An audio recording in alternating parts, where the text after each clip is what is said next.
Let's start our class. I hope कि आप सब लोगों की आवाज़ आ रही होगी मेरी, ठीक है। और आप सब लोगों को स्क्रीन भी नज़र आ रहा होगा। आप लोग स्लाइड्स जो मैंने शेयर किए हैं वो आप लोगों को नज़र आ रहे होंगे, ठीक है। तो अच्छा, तो प्रीवियस लेक्चर में हमने डिस्कस किया था बेसिस ऑफ लाइफ के हवाले से। हमने डिस्कस किया था, हमने chemical basis of life discuss किया था। इसके अलावा हमने डिस्कस किया था सिमिलर बेसिस ऑफ लाइफ, फिर सेल के मुख्तलिफ कंपोनेंट्स, मुख्तलिफ जो ऑर्गेनेलिज थे वो हमने डिस्कस किए थे, और उनके फंक्शंस भी हमने डिस्कस किए थे कि ऑर्गेनेलिज जो सेल्स के अंदर पाए जाते हैं उनके क्या क्या फंक्शंस होते हैं। और इसके अलावा हमने डिस्कस किया था कि जो बायोमॉलिक्यूल्स हैं उसके हवाले से भी हमने डिस्कस किया था कि तेरा बेसिकली 4 बायोमॉलिक्यूल्स जो कि हमने डिटेल में डिस्कस किए थे, like proteins, carbohydrates, nucleic acid, और इस तरह के हमने जो है वो कार्बोहाइड्रेट्स के हवाले से जो है हमने लिपिड्स के हवाले से हमने पिछले क्लास में डिस्कस किया था, ठीक है। आई होप सो कि आप लोगों को समझ आ गया होगा और आप लोगों का क्विज भी अच्छा हुआ होगा, ठीक है। So today we will discuss about the living organisms, ठीक है। जिस तरह कि आपको पता है कि लिविंग ऑर्गेनिजम्स की जब हम बात करते हैं तो प्लांट्स भी लिविंग ऑर्गेनिजम्स हैं, ह्यूमंस या एनिमल्स भी लिविंग ऑर्गेनिजम्स हैं। इसके अलावा जो माइक्रोब्स हैं तो वो भी लिविंग ऑर्गेनिजम्स के अंदर काउंट होते हैं, ठीक है। अब इसमें थोड़ी सी है कि आप देखते हैं कि आपके पास एक डाइवर्सिटी पाई जाती है। हम लाइफ की तो बात करते हैं, हम लिविंग ऑर्गेनिजम्स की तो बात करते हैं, लेकिन इसका आपको डाइवर्सिटी मिलती है। आपको मुख्तलिफ किस्म के लिविंग ऑर्गेनिज्म मिलते हैं, ठीक है। आप लोगों ने नेचुरली और खुद भी इस चीज़ को एक्सपीरियंस किया होगा कि आप प्लांट्स को देखते हैं तो वो भी आप कहते हैं कि ये भी लिविंग ऑर्गेनिज्म है, लेकिन उनका जो लाइफ, उनका जो वो है मोड ऑफ न्यूट्रिशन है, उनका जो जो जो उनकी जो कैरेक्टरिस्टिक्स हैं वो डिफरेंट है। एनिमल्स जो है वो क्या है, डिफरेंट है। और एनिमल्स को भी देखते हैं तो वो भी लिविंग ऑर्गेनिजम्स हैं, ह्यूमन बीइंग्स भी लिविंग ऑर्गेनिजम्स हैं, इसके अलावा बर्ड्स हैं, फिशेज हैं, इसके अलावा जो है वो माइक्रो ऑर्गेनिजम्स हैं। तो ये सारे क्या हैं, लिविंग ऑर्गेनिजम्स हैं। हम इनके बारे में पढ़ेंगे। हम बेसिकली पढ़ेंगे प्लांट्स और एनिमल किंगडम्स के हवाले से हम पढ़ेंगे, ठीक है। लेकिन प्लांट्स और एनिमल किंगडम्स से पहले हम थोड़ा सा डिस्कस करेंगे कि ये लिविंग ऑर्गेनिजम्स जितने भी हमारे पास हैं इन सबको किस तरह से ग्रुपिंग इसकी की जाती है, किस बेसिस पे इनकी ग्रुपिंग की जाती है, किस बेसिस पे इनको हम डिफरेंट ग्रुप्स में क्लासीफाई करते हैं, ताकि हमें अगर हम इसको पढ़ना चाहें तो हमारे लिए क्या हो, आसानी हो, ठीक है। तो हम थोड़ा सा अपने लेक्चर की तरफ मूव करते हैं। First of all we will discuss about the taxonomy. Taxonomy क्या है और टेक्सोनोमी में हम क्या क्या चीज देखते हैं, इसके बाद हम डिस्कस करेंगे क्लासिफिकेशन के हवाले से। एनिमल किंगडम्स के हवाले से हम डिटेल में डिस्कस करेंगे, और प्लांट किंगडम के हवाले से भी हम डिटेल में डिस्कस करेंगे। और इसके बाद at the end of the lecture हम सिमिलरिटीज और डिफरेंसेस जो है प्लांट किंगडम में और एनिमल किंगडम में, तो वो हम डिस्कस करेंगे कि कौन कौन से सिमिलरिटीज हैं और कौन कौन से डिफरेंसेस हैं, ठीक है। ये जो दो किंगडम्स हम पढ़ेंगे इनके हवाले से, ठीक है। So first of all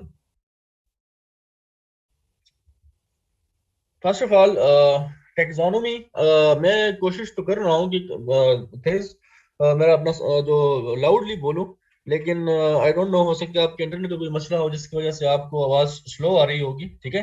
so in biology taxonomy is the scientific study of naming, या अपने अपने सिस्टम का वॉल्यूम आप थोड़ा सा अगर राइज कर दे तो उससे भी हो सकता है आपको कुछ फायदा हो, ठीक है। So taxonomy is basically the in biology, biology basically in the जब हम लिविंग ऑर्गेनिजम्स को स्टडी करते हैं तो taxonomy is the scientific study of naming, ठीक है। नेमिंग जो है बेसिकली जब हम कोई भी साइंटिफिक स्टडी करते हैं उसमें हम मुख्तलिफ ऑर्गेनिजम्स को क्या करते हैं, नेमिंग देते हैं, उनको नेम देते हैं, ठीक है। आप लोगों ने पढ़ा होगा शायद बायोलॉजी में, आप लोगों ने, अगर आप लोगों ने किसी बायोलॉजी के स्टूडेंट उन्होंने पढ़ा होगा कि टेक्सोनोमी में आप लोग जो है वो साइंटिफिक नेमिंग जो है बेसिकली, जिसमें अब बाइनोमियल नोमेनक्लेचर भी आपने पढ़ा होगा कि दो नाम देते हैं, ठीक है। और इसके अलावा जो है वो it also defining and classifying groups of the biological organisms, ठीक है। टेक्सोनोमी में हम क्या करते हैं कि हम क्लासिफाई करते हैं ग्रुप्स, बायोलॉजिकल ऑर्गेनिजम्स के लिए, लिविंग ऑर्गेनिजम्स के लिए हम ग्रुप क्लासिफाई करते हैं, ग्रुप्स क्लासिफाई करते हैं।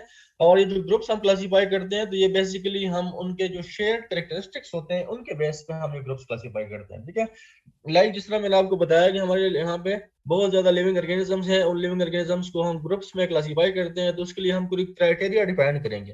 वो क्राइटेरिया किस चीज के बेस्ड होगा, किस चीज के ऊपर बेस्ड होगा, वो क्राइटेरिया जो होगा बेसिकली तो वो कैरेक्टरिस्टिक्स के बेस पे होगा, कि वो जो कैरेक्टरिस्टिक्स है एनिमल्स के या प्लांट्स के या जो भी लिविंग ऑर्गेनिज्म है उनके जो कैरेक्टरिस्टिक्स हैं, तो उसके ऊपर ये डिपेंड करता है कि उसके बेस पे हम ये ऑर्गेनिजम्स को डिफरेंट ग्रुप्स में क्लासिफाई करेंगे, ठीक है।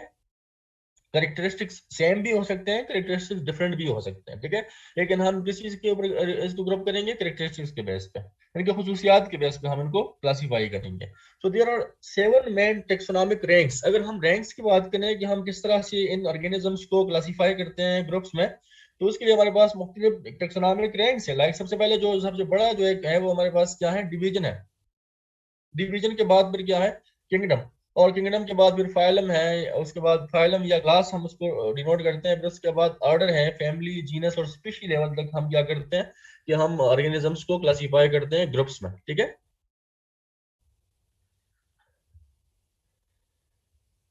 ओके, लेट मी चेक, क्योंकि काफी सारे स्टूडेंट्स ये कर रहे हैं कि आवाज स्लो आ रही है। सर मुझे तो आपकी आवाज बिल्कुल क्लियर आ रही है। आई डोंट नो, पता नहीं ये स्टूडेंट्स बार बार कह रहे हैं कि सर प्लीज स्लो, मतलब थोड़ा सा स्लो पढ़ाएं। अच्छा अच्छा अच्छा। लेकिन यहाँ पे लिखा हुआ है कि वॉइस बहुत लो है यहाँ पे, इसका मतलब तो फिर यही हुआ ना कि मेरी आवाज उनको सही क्लियर नजर नहीं आ रही उसकी तरफ। जी सर ऐसा ही है, लेकिन बस वो थोड़ी सी स्पीड स्लो कर लें, उन लोगों को क्लियर हो जाएगा। और स्टूडेंट सर की आवाज़ बिल्कुल क्लियर है, जिनको वॉइस डिस्टॉर्शन या मसला हो रहा है वो अपना इंटरनेट चेक करें। एग्जैक्टली ऐसा ही है। चले, मैं असल में अभी तो स्लो हूँ, अभी तो मैंने सिर्फ एक सेंटेंस ही पढ़ा है एक, हम अभी तो मैं तो फर्स्ट स्लाइड पे हूँ, ठीक है। और हम इस फर्स्ट स्लाइड को प्रॉपरली कवर करके तो फिर नेक्स्ट स्लाइड पे जाएंगे इंशाल्लाह, ठीक है।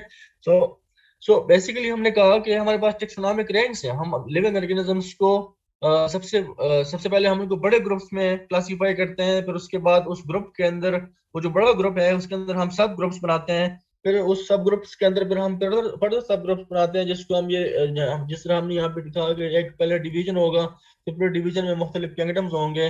फिर उस किंगडम्स के अंदर अगर आप देखें तो आपके पास मुख्तलिफ फाइलम या क्लासेस होंगे। फिर एक क्लास या फाइलम को अगर आप ले लें तो उसके अंदर आपके पास मुख्तलिफ ऑर्डर्स होंगे। और अगर ऑर्डर को अगर देंगे तो वहाँ पे मुख्तलिफ फैमिलीज एग्जिस्ट करती हैं।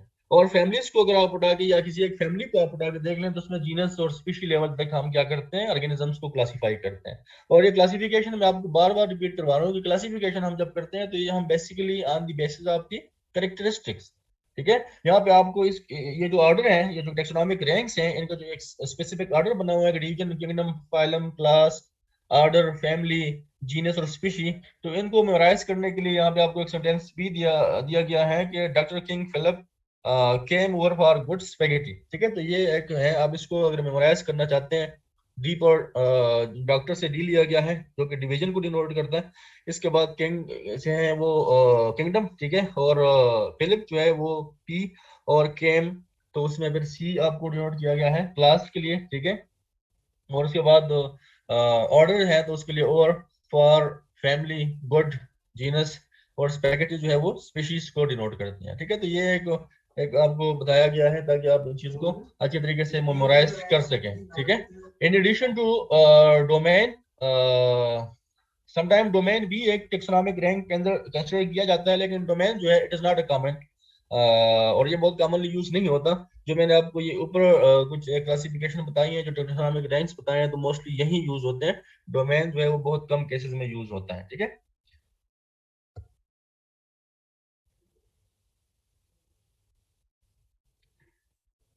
अच्छा, आप थोड़ा सा हौसला रखें स्टूडेंट्स। मैं अभी एक स्लाइड मैंने खत्म नहीं की, मैं एक स्लाइड के ऊपर ही हूँ, और मैं कोशिश कर रहा हूँ कि मैं स्लो पढ़ाऊँ। मैंने आपको अभी तक सिर्फ टेक्सोनॉमी पढ़ाई है। टेक्सोनॉमी की जो डिफिनेशन है, टेक्सोनॉमी की जो कुछ बेसिक्स हैं वो मैंने आपको बताए हैं। कि टेक्सोनॉमी में बेसिकली हम, एक तो जितने भी लिविंग ऑर्गेनिजम्स हैं, हर एक लिविंग ऑर्गेनिज्म का क्या है, एक नेम होता है, एक साइंटिफिक नेम होता है। लाइक ह्यूमन बीइंग्स को हम कहते हैं होमोसिपियन, ठीक है। तो ये एक क्या है, साइंटिफिक नेम है इसका। तो ये बेसिकली हम जो ये नेमिंग करते हैं, जितने भी लिविंग ऑर्गेनिजम्स हैं सबको हमने साइंटिफिक नेम दिए हुए हैं। आप लोगों ने पढ़ा होगा कि हम जो है वो ब्रासिका कैम्पेस्ट्रिस हैं, इसके अलावा जो है ब्रासिका ओलेरेका है, मुख्तलिफ साइंटिफिक नेम्स हैं, आप लोगों ने पढ़े होंगे, ठीक है। तो ये जो बेसिकली ये जो नेम्स हैं, ये साइंटिफिक नेम्स आप लोगों ने फिजी में पढ़े होंगे। तो ये हम टेक्सोनॉमी में हम नेमिंग करते हैं। और दूसरा, हम टेक्सोनॉमी में ग्रुप्स बनाते हैं लिविंग ऑर्गेनिजम्स की हम ग्रुप्स बनाते हैं।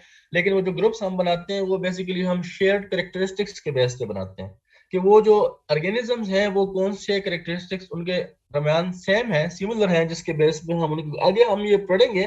तो आप लोगों को फिर फर्दर क्लियर हो जाएगा कि कौन से करेक्टरिस्टिक्स हैं, कौन से वो खसूसियात हैं जिसके बेस पे हम ऑर्गेनिजम्स को क्लासीफाई करते हैं, ठीक है। तो ये बेसिकली आपको नेचर के अंदर, लिविंग ऑर्गेनिजम्स के अंदर जो डाइवर्सिटी है, उस डाइवर्सिटी को आपको बताने के लिए ये हम कर रहे हैं, ठीक है। तो बेसिकली हमने यहाँ पे पढ़ा कि हमारे पास 7 मेन टेक्सोनॉमिक रैंक्स हैं। जब हम ऑर्गेनिजम्स की डिवीजन की, क्लासिफिकेशन की बात करते हैं, ग्रुपिंग की बात करते हैं, तो आपको पता है कि उसके लिए फिर हम एक सिस्टम भी डिफाइन करेंगे, और उस सिस्टम में हम लिविंग ऑर्गेनिजम्स को, जब हम उनको क्लासिफाई करेंगे, तो जो बहुत ज्यादा मोटी मोटी सिमिलरिटीज होंगी, उनके बेस पे हम एक जो ग्रुप डिफाइन करेंगे, उसको हम कहते हैं डिवीजन। फिर उसके बाद एक डिवीजन के अंदर हमने मुख्तलिफ ऑर्गेनिजम्स तो रख लिए, लेकिन उन ऑर्गेनिजम्स के दरमियान भी कुछ डिफरेंसेस होंगे। उन डिफरेंसेस को निकालने के लिए हम क्या करते हैं, उस डिवीजन के अंदर हम मुख्तलिफ ग्रुप्स बनाते हैं, और उन ग्रुप्स को कहा जाता है किंगडम्स, ठीक है। और फिर उन किंगडम्स के अंदर भी हमारे पास कुछ इस तरह के डिफरेंसेस होंगे, तो उसके बेस पे हम ऑर्गेनिजम्स को एक दूसरे से अलग ग्रुप्स में क्लासीफाई करते हैं, और फिर वो ग्रुप्स होते हैं उनको फाइलम या क्लास कहा जाता है, ठीक है। और फिर उसके बाद जब हम फाइलम को उठा के देखें, तो उसमें भी ऑर्गेनिजम्स हैं, उसका मतलब हरगिज ये नहीं है कि वो जो ऑर्गेनिजम्स हैं तो वो बिल्कुल सेम होंगे, उनमें कोई डिफरेंसेस नहीं होंगे, उनमें भी डिफरेंसेस होंगे। तो उसके बेस पे पर हम फाइलम या क्लास के अंदर भी एक ग्रुप्स डिफाइन करते हैं, और उन ग्रुप्स को हम क्या नाम देते हैं, उनको हम आर्डर कहलाते हैं, ठीक है। और फिर आर्डर के अंदर हम देखें तो वहां पे हमारे पास मुख्तलिफ फैमिलीज होते हैं, और एक फैमिली को अगर हम उठा के देखें, तो फिर फैमिली के अंदर क्या है, जीनस, और फिर जीनस के अंदर क्या होते हैं, स्पीशीज होते हैं। तो इस तरह से हम लिविंग ऑर्गेनिजम्स को क्या करते हैं, क्लासीफाई करते हैं, ठीक है। आई होप सो आप लोग सबको सबको क्लियर हो चुका होगा, ठीक है। यहाँ पे मैंने एडिशन एक मैंने यहाँ पे की हुई है कि डोमेन भी सम टाइम आप लोगों को सुनने को नजर मिलता है, आप सुनते हैं, ठीक है, डोमेन के हवाले से भी। लेकिन डोमेन जो है ये वाइडली यूज नहीं होता फंडामेंटल रैंक्स में, ठीक है। और ये जो है सम टाइम यूज होते हैं। कार्ल रूस ने ये प्रपोज किया था कि डोमेन भी एक टेक्सोनॉमिक रैंक है, लेकिन डोमेन जो है वो कॉमनली यूज नहीं होता। कॉमनली जो टेक्सोनॉमिक रैंक्स है वो ये है, like division, kingdom, phylum, class, order, family, genus and species. समझ आ रही है? तो हम नेक्स्ट मूव करते हैं, और नेक्स्ट हम पढ़ते हैं क्लासिफिकेशन क्या है। हमने टेक्सोनॉमी पढ़ी, अब हम क्लासिफिकेशन की तरफ आ रहे हैं। ये बेसिक चीजें आपको इसलिए मैं बता रहा हूँ, ये इसलिए आपका, इसलिए मैं यहाँ पे रिपीट बार बार करवा रहा हूँ कि आप लोगों की अंडरस्टैंडिंग बने, कि आप हम अब जब जाएंगे हम नेक्स्ट स्लाइड्स में, तो वहां पे आपको मुख्तलिफ ग्रुप्स, मुख्तलिफ फाइलम, मुख्तलिफ ऑर्डर्स मिलेंगे। तो वो उसको उसको समझने के लिए आपको ये दो तीन स्लाइड्स मैंने स्टार्ट में दिए हुए हैं, ताकि आप लोग को समझ आए, ठीक है। तो क्लासिफिकेशन को अगर हम देखें, तो in biology the establishment of hierarchical system of the categories, grouping basically, ठीक है, based on the presumed natural relationships among the organisms, ठीक है। तो ये जो हम क्लासिफिकेशन करते हैं, इसमें हम बेसिकली क्या करते हैं, ग्रुपिंग करते हैं। सिंपल सी बात है, क्लासिफिकेशन में हम क्या करते हैं, ग्रुपिंग करते हैं, ग्रुप्स बनाते हैं, ठीक है। आपकी क्लास में स्टूडेंट्स हैं, हम उनके ग्रुप्स बनाते हैं, हम कहते हैं फीमेल एक साइड पे हो जाए, मेल एक साइड पे हो जाए, ये दो ग्रुप्स बन गए, ठीक है। तो इस तरह से हम लिविंग ऑर्गेनिजम्स के अंदर भी ग्रुपिंग करते हैं, on the basis of the similarities of the characteristics, shared characteristics के बेस पे, ठीक है। सो बेसिकली इसमें क्या होता है कि ये जो क्लासिफिकेशन है, इस ये क्यों जरूरी है, इसकी क्या जरूरत है हमें कि हम क्लासिफिकेशन करते हैं। सो इसलिए जरूरी है कि it is impossible to study every living organism from an individual level. Individual level पे अगर हम माइक्रो ऑर्गेनिजम्स को या ऑर्गेनिजम्स को स्टडी करेंगे, तो वो हमारे लिए क्या होगा, मुश्किल होगा। इसलिए हम अगर इसके ग्रुप्स बना लें, तो हमें उनको पढ़ना आसान होगा। हम ग्रुप्स बनाएंगे तो हमें उनको पढ़ना आसान होगा, ठीक है। तो therefore classification is necessary to facilitate इसी study of the organism. Classification इसलिए जरूरी है कि हम इजीली जो है वो ऑर्गेनिजम्स को, लिविंग ऑर्गेनिजम्स को हम स्टडी कर सकते हैं। Once classified, scientist will know a lot about an organism, और during the process of classification, जब आप क्लासिफिकेशन कर रहे होते हैं, तो उस टाइम भी आप क्या करते हैं, उस टाइम भी आप उस ऑर्गेनिजम्स के बारे में पढ़ रहे होते हैं, उनको स्टडी कर रहे होते हैं, उनके करेक्टरिस्टिक्स को आप पढ़ रहे होते हैं। तो उसके बेस पे क्या करते हैं, उसके बेस पे आपके पास ऑलरेडी काफी सारा नॉलेज इकट्ठा हो जाता है उस ऑर्गेनिजम्स के बारे में, ठीक है। तो ये बेसिकली क्या है, क्लासिफिकेशन है। और क्लासिफिकेशन मैंने आपको बताया कि क्लासिफिकेशन इसलिए जरूरी है, ग्रुपिंग इसलिए जरूरी है, ताकि हम ऑर्गेनिजम्स को इजीली पढ़ सकें, इजीली हम उनको अंडरस्टैंड कर सकें। और during the process of classification हम ऑलरेडी बहुत ज्यादा नॉलेज जो है उस ऑर्गेनिजम्स के हवाले से क्या कर लेते हैं, गेन कर लेते हैं, ठीक है। तो ये बेसिकली क्लासिफिकेशन है, ठीक है।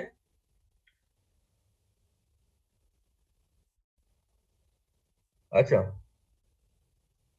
हमने अभी तक पढ़ा टेक्सोनोमी एंड क्लासिफिकेशन। टेक्सोनोमी में हमने पढ़ा कि हम क्या करते हैं, लिविंग ऑर्गेनिजम्स की नेमिंग और ग्रुपिंग करते हैं, उनकी क्लासेस, क्लासिफिकेशन करते हैं। और क्लासिफिकेशन में हमने पढ़ा कि हम जब लिविंग ऑर्गेनिजम्स बेसिकली हमारे पास हैं तो उनके करेक्टरिस्टिक्स को हम स्टडी करते हैं और उनके बेस पे हम ऑर्गेनिजम्स की क्या करते हैं, ग्रुप्स बनाते हैं, ठीक है।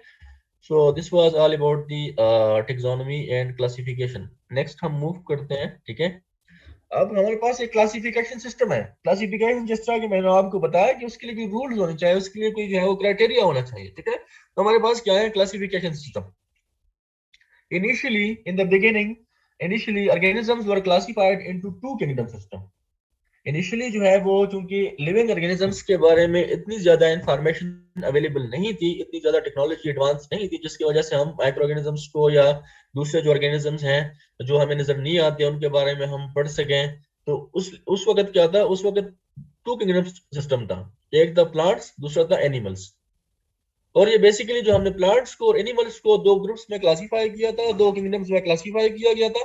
तो किसके बेस पे किया गया था कि उसमें यह था कि प्लांट्स हमेशा क्या होते हैं, ऑटोट्रॉपिक होते हैं।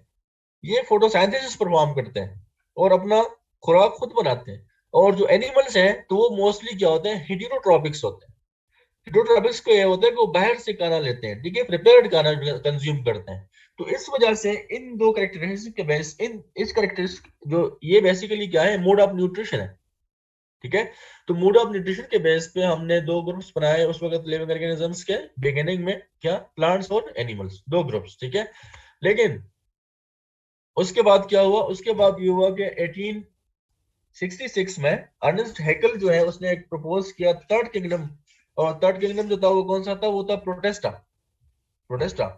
तो प्रोटेस्टा जो है बेसिकली किस लिए इंट्रोड्यूस किया गया, तो प्रोटेस्टा इसलिए इंट्रोड्यूस किया गया कि they wants to accommodate the euglena and bacteria. क्योंकि यूग्लिना और बैक्टीरिया जो है इसकी जो कैरेक्टरिस्टिक्स अगर हम देखें तो ये प्लांट लाइक भी है और एनिमल लाइक भी है, ठीक है। अगर आप जनरली देखें प्लांट्स को, तो प्लांट्स हमेशा क्या होते हैं, एक जगह पे स्टेगनेंट होते हैं, ये एक जगह से दूसरी जगह मूव नहीं करते। और ये ऑटोट्रॉपिक होते हैं, ठीक है, ये ऑटोट्रॉप्स होते हैं, ये अपना खाना खुद बनाते हैं, फोटोसिंथेसिस करते हैं। लेकिन अगर हम बात करें एनिमल्स की, एनिमल्स क्योंकि बाहर से खाना इंजेस्ट करते हैं, और दूसरी बात यह है कि एनिमल्स जो है वो लोकोमोशन, मूवमेंट करते हैं, एक जगह से दूसरी जगह मूव करते हैं, ठीक है। तो ये भी एक डिफरेंस है इनके दरम्यान। एक तो हमने ऑटोट्रॉपिक और हेटेरोट्रॉपिक की बात की, लेकिन एक तो है वो लोकोमोशन की हमने बात की, मूवमेंट की हमने बात की, ठीक है। तो ये दो करेक्टरिस्टिक को अगर देखा जाए तो जो बैक्टीरिया है और जो यूग्लिना है ये बेसिकली माइक्रोस्कोपिक ऑर्गेनिजम्स हैं। लेकिन with the passage of time जब टेक्नोलॉजी डेवलप हुई और हमने देखा कि माइक्रो ऑर्गेनिजम्स भी एग्जिस्ट करते हैं, माइक्रो ऑर्गेनिजम्स को हमने देखा माइक्रोस्कोप, पिछले लेक्चर में हमने डिस्कस किया था कि एंटोन लीवन ने फर्स्ट टाइम क्या किया, उसने माइक्रो ऑर्गेनिजम्स को देखा था। तो उस टाइम पर क्या हुआ, उस टाइम पर ये मसला खड़ा हो गया कि अब यूग्लिना और बैक्टीरिया को किस ग्रुप में रखा जाए, ठीक है, क्योंकि ये तो प्लांट लाइक भी है। प्लांट लाइक ऐसे है कि ये यूग्लिना और ये बैक्टीरिया समटाइम जो है वो क्या करते हैं, फोटोसिंथेसिस परफॉर्म करते हैं। तो ये तो ऑटोट्रॉपिक है, लेकिन ये मूव ही कर रहे हैं, ये एक जगह से दूसरी जगह जा रहे हैं। हालांकि प्लांट्स में वो एक जगह पे स्टेगनेंट होते हैं, तो वो एक जगह से दूसरी जगह नहीं जा सकते। तो इसकी वजह से कि ये जो डिफरेंसेस थे, प्लांट लाइक भी थे, ऑटोट्रॉपिक थे, खाना खुद बना रहे थे, फोटोसिंथेसिस कर रहे थे, एनिमल लाइक भी थे। एनिमल लाइक कैसे थे कि वो एक जगह से दूसरी जगह मूव कर रहे थे। तो ये फिर एक मसला बन गया। तो इनके लिए फिर क्या किया गया कि इनके लिए फिर 1866 में अर्नेस्ट हैकेल ने एक थर्ड किंगडम प्रपोज किया। उस किंगडम को नाम दिया गया प्रोटेस्टा। तो ये फिर उसमें एक डेवलपमेंट हुई, ये फिर थ्री किंगडम सिस्टम हो गया। पहले हमने इनिशियली क्या डिफाइन किया था, टू किंगडम सिस्टम, लेकिन अभी तीसरे नंबर पे हमारे पास एक और किंगडम आ गया, ठीक है। तो ये थ्री किंगडम।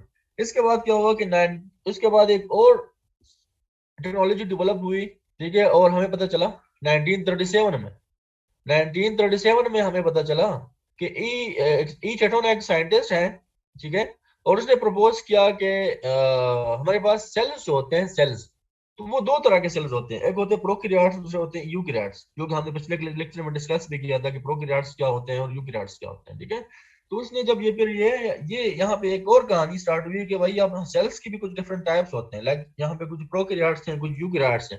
अभी तक तो हम जो थ्री किंगडम क्लासिफिकेशन पढ़ रहे थे या टू किंगडम क्लासिफिकेशन पढ़ रहे थे, तो वो तो हम on the basis of the physical appearance, उसके फिजिकल अफेयरेंस के बेस पे हम ये क्लासिफिकेशन कर रहे थे। लेकिन अब हमें ये भी पता चला कि सेल्स के भी डिफरेंट टाइप्स होते हैं, दो टाइप्स होते हैं, लाइक यूकैरियोट्स और प्रोकैरियोट्स। तो उसके बाद क्या हुआ, लाइक बैक्टीरिया जो है वो प्रोकैरियोट है, हमने पढ़ा था पिछले लेक्चर में, और प्लांट्स जो है वो या एनिमल सेल्स जो है वो क्या है, वो यूकैरियोट्स हैं। तो ये अब थोड़ा सा यहाँ पे कंफ्यूजन हुई, तो इस वजह से फिर क्या हुआ कि उसके बाद हमारे पास यहाँ पे एक सिस्टम, क्लासिफिकेशन सिस्टम जो है वो डिफाइन किया गया, एक क्लासिफिकेशन सिस्टम जो है वो डेवलप किया गया, जिसको 5 किंगडम क्लासिफिकेशन सिस्टम कहा जाता है। ठीक है, so it was basically proposed by Robert Whittaker in 1969। ठीक है, 1969 में ये 5 किंगडम क्लासिफिकेशन सिस्टम जो है वो प्रपोज किया गया। और ये बेसिकली इसमें दो कैरेक्टरिस्टिक्स को देखे गए हैं। ठीक है, एक तो सेलुलर ऑर्गेनाइजेशन, ठीक है, कि क्या वो प्रोकैरियोट है या वो यूकैरियोट है। अगर वो प्रोकैरियोट है तो वो मल्टीसेलुलर है या यूनिसेलुलर है। अगर वो यूकैरियोट है तो वो मल्टीसेलुलर है या यूनिसेलुलर है। तो ये बेसिकली क्या होगी, सेलुलर ऑर्गेनाइजेशन। इसके बाद एक और कैटेगरी क्या होगी, एक और जो करेक्टरिस्टिक जो कंसिडर की गई वो थी मोड ऑफ न्यूट्रिशन। ठीक है, तो मोड ऑफ न्यूट्रिशन को भी देखा गया कि ये जो ऑर्गेनिजम्स है, ये मोड ऑफ न्यूट्रिशन का क्या है, ये बाहर से खाना इंजेस्ट करते हैं, एब्जॉर्ब करते हैं, या ये खुद खाना बनाते हैं, खुद फोटोसिंथेसिस करते हैं। ठीक है, तो this was called as, slides आप लोगों को अवेलेबल हो जाएंगे। और प्रोकैरियोट्स बेसिकली जो है, प्रोकैरियोट्स वो ऑर्गेनिजम्स होते हैं जो कि बेसिकली सिंपल होते हैं। प्रोकैरियोट और यूकैरियोट की सेल हमने पिछले लेक्चर में पढ़ा हुआ था, आप शायद उस क्लास में नहीं थे।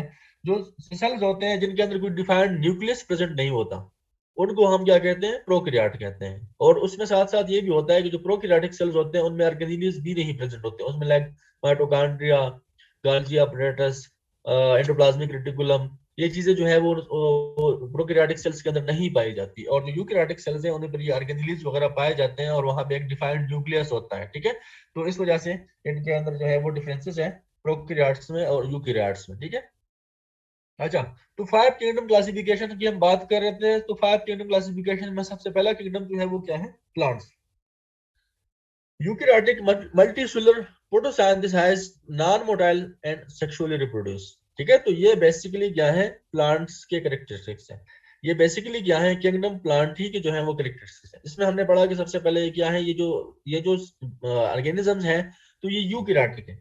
ये क्या है, यूकैरियोट, ये यूकैरियोट्स हैं। इनके जो सेल्स है वो क्या है, यूकैरियोट है। इसका जो इसकी जो ऑर्गेनाइजेशन है, सेलुलर ऑर्गेनाइजेशन है, तो क्या है, ये मल्टी सेलुलर है। ये एक से ज्यादा सेल्स से बने हुए हैं। प्लांट्स क्या है, एक से ज्यादा सेल्स से बने हुए हैं। तीसरे नंबर पे इसकी जो करेक्टरिस्टिक है वो क्या है, कि they are basically photosynthetic organism. ये फोटोसिंथेसिस परफॉर्म करते हैं। फोटोसिंथेसिस परफॉर्म करते हैं, इसका मतलब यह है कि ये सनलाइट को यूटिलाइज करके अपना खुराक खुद बनाते हैं। ठीक है, इसके अलावा ये नॉन मोटाइल है। ये एक जगह पे ही स्टैग्नेंट रहते हैं, ये एक जगह से दूसरी जगह नहीं। आपने कभी नहीं देखा होगा कि एक प्लांट यहाँ पे थी तो वो कल सुबह आप उठे तो वो वहां पे जाके आपको मिलेगी, नहीं। प्लांट जहाँ पे होती है वहीं पे रहती है। ठीक है, तो ये बेसिकली इस वजह से इसको कहा जाता है कि ये नॉन मोटाइल है। ठीक है, एनिमल्स जो है वो मूव कर सकते हैं एक दूसरे से, एक जगह से दूसरी जगह, लेकिन प्लांट्स हमेशा उधर ही रहते हैं जहाँ पे हम उनको लगाते हैं। ठीक है, और ये सेक्सुअली रिप्रोड्यूस करते हैं, स्पोर्स प्रोड्यूस करते हैं, मेल और फीमेल गीमेट्स प्रोड्यूस करते हैं, जिनकी फर्टिलाइजेशन होती है, और जिनकी वजह से इनकी जो है वो क्या होती है, रिप्रोडक्शन होती है। तो ये सेक्सुअली रिप्रोड्यूस करते हैं। ठीक है, सेक्सुअल रिप्रोडक्शन का मतलब यह है कि उसमें मेल और फीमेल गीमेट्स की इन्वॉल्वमेंट होती है। ठीक है, तो ये हम क्या पढ़ रहे हैं, किंगडम प्लांट्स पढ़ रहे हैं, प्लांट ही किंगडम हम पढ़ रहे हैं। ठीक है,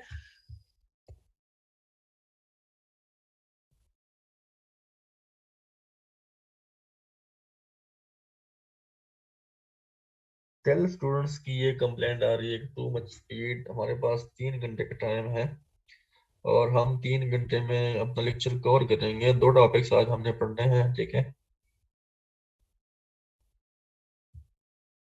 अच्छा, चले मैं ट्राई करता हूँ कि इससे भी थोड़ा सा कोशिश करूँ।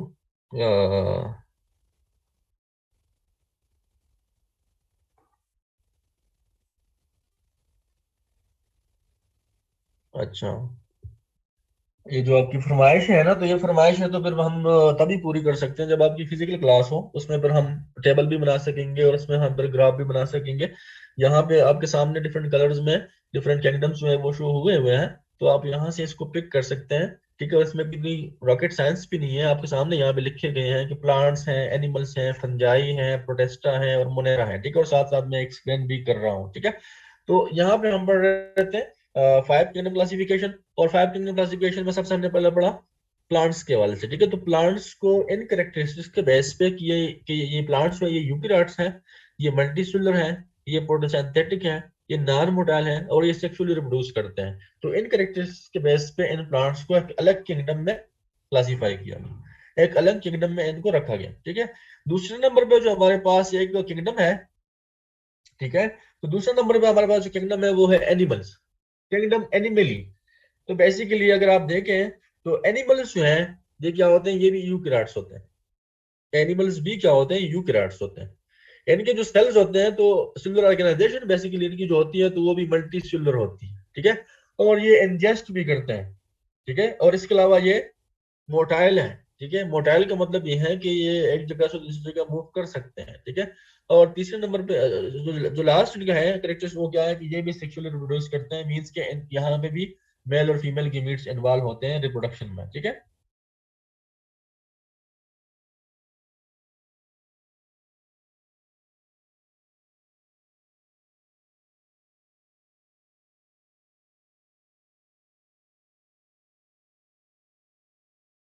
तो मैंने इसलिए कहा कि स्पोर्स वहां पे होते हैं, ठीक है। पोलेंस आप लोगों ने सुने होंगे, ठीक है।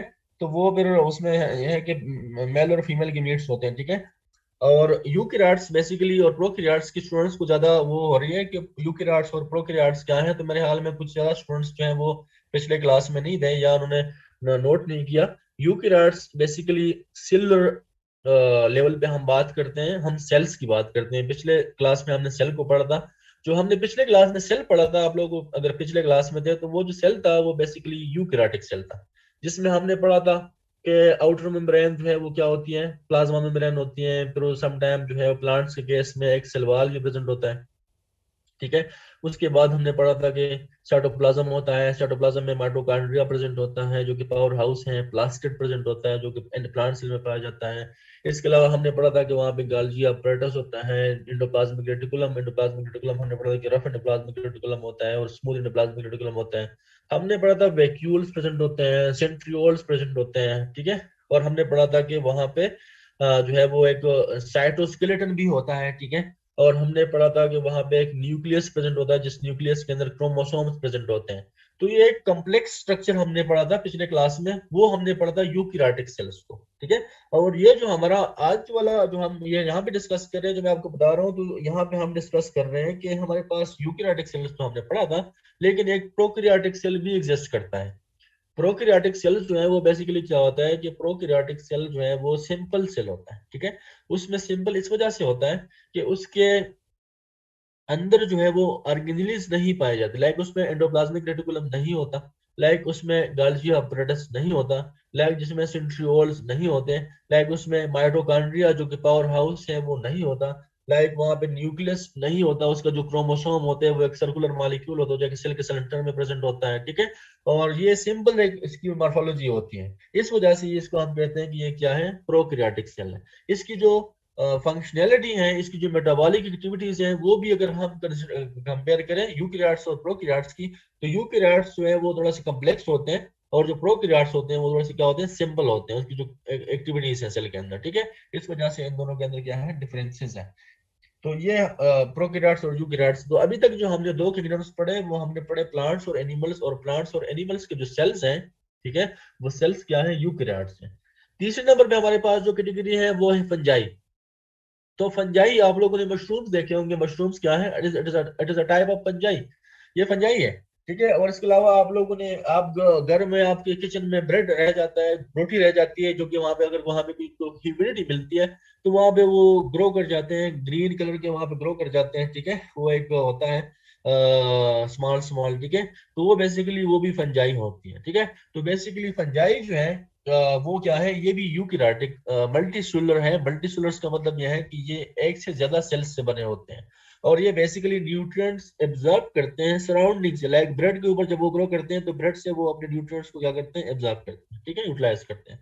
और इसके अलावा यहाँ पे इसकी अगर हम बात करें तो this also reproduce through sexual method, ठीक है, सेक्सुअल मोड ऑफ रिप्रोडक्शन। इसमें भी मेल और फीमेल गीमीट्स स्पोर्स प्रोड्यूस होते हैं, और वो स्पोर्स जो है बेसिकली वो उनकी फर्टिलाइजेशन होती है, और इस वजह से ये इसका जो मोड ऑफ रिप्रोडक्शन है वो है सेक्सुअल रिप्रोडक्शन, ठीक है। तो ये तीन हमने पढ़े किंगडम्स, प्लांट्स, एनिमल्स और फंजाई। इसके बाद है प्रोटेस्ट। अच्छा, इंजेस्ट मीन आप जब खाना खाते हैं तो दिस इज इंजेस्टिंग, ठीक है। आप खाना खाते हैं, दिस इज क्या, इंजेस्टिंग है ये, ठीक है। आप खाना खाते हैं तो आप मुंह के थ्रू या ओरल कैविटी के थ्रू आप जो है वो इंजेस्ट करते हैं, ठीक है।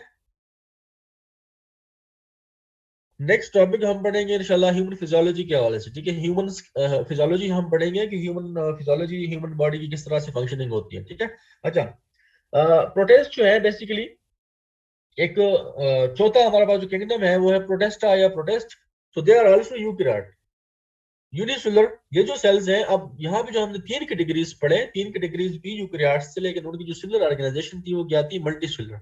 ये जो ग्रुप है, ये जो किंगडम है, ये जो क्लास है, तो ये बेसिकली क्या है, ये यूनिसेलुलर है, एक सिंगल सेल से बने हुए हैं। और सम टाइम ये मल्टी सेलुलर भी होते हैं, सम टाइम ये एक से ज्यादा सेल से भी बने होते हैं, ठीक है। इसके अलावा जो है ये क्या करते हैं कि एब्जॉर्ब करते हैं न्यूट्रिएंट्स, एब्जॉर्प्शन, ठीक है। और इसके अलावा इंजेस्ट करते हैं। इसके अलावा ये फोटोसाइंथेटिक भी होते हैं समटाइम, जिस तरह हमने बात की यूग्लिना की, अमीबा, पैरामीशियम, ये आपने सुने होंगे, तो ये इस ग्रुप में आते हैं, ठीक है। तो और इसकी जो रिप्रोडक्शन होती है, तो समटाइम सेक्सुअल रिप्रोडक्शन होती है, समटाइम एसेक्सुअल रिप्रोडक्शन होती है, लाइक बडिंग। बडिंग के थ्रू जो है वो ये क्या करते हैं, रिप्रोड्यूस करते हैं। तो budding is a kind of asexual reproduction, ठीक है, जिसमें कि मीट्स इन्वॉल्व नहीं होते, ठीक है। तो प्रोटेस्ट क्या है, प्रोटेस्ट यूकैरियोटिक है, मोस्टली यूनिसेलुलर होते हैं, लेकिन सम टाइम मल्टीसेलुलर भी हो सकते हैं। या तो ये खाना जो है वो खुद बनाते हैं, फोटोसिंथेटिक है। सम टाइम ये क्या करते हैं कि इंजेस्ट करते हैं या एब्जॉर्ब करते हैं न्यूट्रिएंट्स को फ्रॉम द सराउंडिंग, ठीक है। और मोड ऑफ रिप्रोडक्शन जो है वो सेक्सुअल भी है और एसेक्सुअली भी रिप्रोड्यूस करते हैं, ठीक है। और जो पांचवा किंगडम है, जो लास्ट किंगडम है, वो है किंगडम मोनेरा। किंगडम मोनेरा जो है, इसमें जो ऑर्गेनिजम्स है वो मोस्टली क्या है, प्रोकैरियोटिक। और अभी हमने बात की प्रोकैरियोटिक क्या है। तो प्रोकैरियोटिक वो ऑर्गेनिजम्स है जिनका सेलुलर ऑर्गेनाइजेशन जो होती है, जिनकी सेलुलर मॉर्फोलॉजी जो होती है वो सिंपल होती है, उसमें जो ऑर्गेनेलिस है वो नहीं पाया जाता। तो उस वजह से उनकी जो मेम्ब्रेन्स है या उनके जो ऑर्गेनेलिस है वो नहीं पाए जाते, उनका ना जो न्यूक्लियर मेम्ब्रेन है वो नहीं प्रेजेंट होता, तो उसके अंदर न्यूक्लियस भी नहीं प्रेजेंट होता। और माइटोकॉन्ड्रिया, गाल्गी apparatus और ये जो दूसरे तीसरे ऑर्गेनेलिस हैं, तो ये इसके अंदर नहीं पाए जाते। इस वजह से इसकी जो ऑर्गेनाइजेशन होती है वो सिंपल होती है, ठीक है। और ये मोस्टली क्या करते हैं कि न्यूट्रिएंट्स को एब्जॉर्ब करते हैं फ्रॉम द सराउंडिंग। और सम टाइम इस तरह के कुछ बैक्टीरियाज ऐसे हैं जो कि फोटोसिंथेटिक हैं और फोटोसिंथेसिस करते हैं। इसके अलावा जो है वो कुछ बैक्टीरियाज ऐसे हैं, कुछ प्रोकैरियोटिक में मोस्टली बैक्टीरिया ही आते हैं, ठीक है। तो ये सम टाइम क्या होते हैं कि मोटाइल होते हैं, ठीक है। और एक फ्लैजेला इनका स्ट्रक्चर होता है, फ्लैजेला जो जिनके थ्रू ये मूव करते हैं। और एक होते हैं नॉन मोटाइल, जो कि सम टाइम अगर फ्लैजेला प्रेजेंट नहीं है तो ये नॉन मोटाइल है, एक ही जगह पे रहेंगे और ये मूव नहीं करेंगे, ठीक है। और ये जो इनकी जो रिप्रोडक्शन है, मोड ऑफ रिप्रोडक्शन है, वो क्या है, एसेक्सुअली बाइनरी फिजन के थ्रू, बस एक सेल है वो दो में कन्वर्ट हो जाते हैं, डिवीजन हो जाती है, ठीक है। तो ये इनकी जो है वो क्या है, मोड ऑफ रिप्रोडक्शन। सो अभी हम तक हमने डिस्कस किए फाइव किंगडम्स। फाइव किंगडम में हमने डिस्कस किया प्लांट्स, एनिमल्स, फंजाई, प्रोटेस्टा या प्रोटेस्ट और मोनेरा, जिसमें हमने डिस्कस किया। और हमने इनके अंदर जो डिफरेंसेस थे वो भी हमने डिस्कस किए कि प्लांट्स और एनिमल्स और फंजाई और प्रोटेस्ट और मोनेरा के अंदर कौन कौन से डिफरेंसेस है। डिफरेंसेस बेसिकली क्या है, cellular organisation, mode of reproduction, mode of nutrition, ये चीजें हमने मोस्टली इसके अंदर डिस्कस की। और हमने ये भी डिस्कस किया कि ये मोटाइल है और क्या नॉन मोटाइल है, ठीक है। तो ये सारी चीजें हमने डिस्कस की फाइव किंगडम्स के वाले से। हम फोकस करेंगे, ये जो आपको ये स्लाइड बताने का मतलब ये था कि आपको पता चले कि नेचर के अंदर कितनी डाइवर्सिटी पाई जाती है, लिविंग ऑर्गेनिज्म जो है वो कितने डिफरेंट है एक दूसरे से, ठीक है। तो ये बेसिकली इसके बाद हम फोकस करेंगे प्लांट्स और एनिमल किंगडम्स के ऊपर, ठीक है, क्योंकि आपके वो कोर्स का हिस्सा है और वो हम ज्यादा डिटेल में पढ़ेंगे। तो हम मूव करते हैं टुवर्ड्स दी एनिमल किंगडम। हम पढ़ते हैं कि एनिमल किंगडम क्या है, एनिमल में किंगडम में कौन कौन से ऑर्गेनिज्म जो है वो शुमार होते हैं, ठीक है। एसेक्सुअल वो है जिसमें गीमीट्स रिक्वायर्ड नहीं होते, जिसमें मेल और फीमेल गीमीट्स की फ्यूचर फर्टिलाइजेशन नहीं होती, ठीक है। कोविड और अदर वायरस कहाँ फॉल करते हैं, तो कोविड और वो दूसरे इसके इनके अलावा फॉल करते हैं, क्योंकि वो उनकी जो करेक्टरिस्टिक्स है वो उनसे टोटली क्या होते हैं, डिफरेंट होते हैं। वो पार्टिकल्स होते हैं जब वो सेल से बाहर होते हैं, और जब जो सेल इंट्रासेलुलर पैरासाइट हैं तो वो जो है वो जब सेल के अंदर होते हैं तो फिर वो लिविंग ऑर्गेनिज्म होते हैं। मोनेरा सेल्स कहाँ पे एग्जिस्ट करते हैं, तो मोनेरा बैक्टीरिया हर जगह एग्जिस्ट करते हैं, एनवायरनमेंट में भी। आपके स्किन के ऊपर भी बैक्टीरिया प्रेजेंट है, ठीक है, नॉर्मल फ्लोरा उसको कहते हैं, ठीक है। तो बैक्टीरिया हर जगह प्रेजेंट होते हैं, ठीक है। और इसके अलावा जो है वो क्वेश्चन अगर एंड पे किए जाए,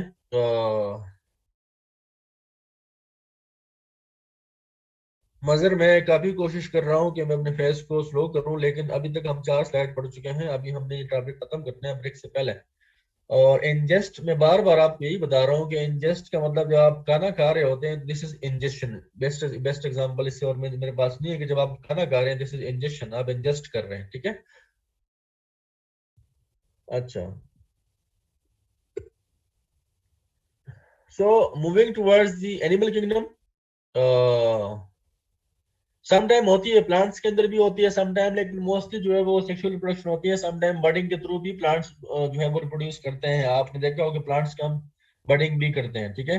और inhalation is something else. Inhalation वो होता है जब आप इनहेल करते हैं एयर को, ठीक है, वो एयर के लिए यूज होता है इनहेलेशन और एक्सहेलेशन। और इंजेक्शन जो है वो फूड के लिए, सॉलिड आइटम्स के लिए इंजेक्शन यूज होता है, ठीक है, सॉलिड्स के लिए। गैसेस की और सॉलिड्स की बात हो रही है, ठीक है, मैटर की।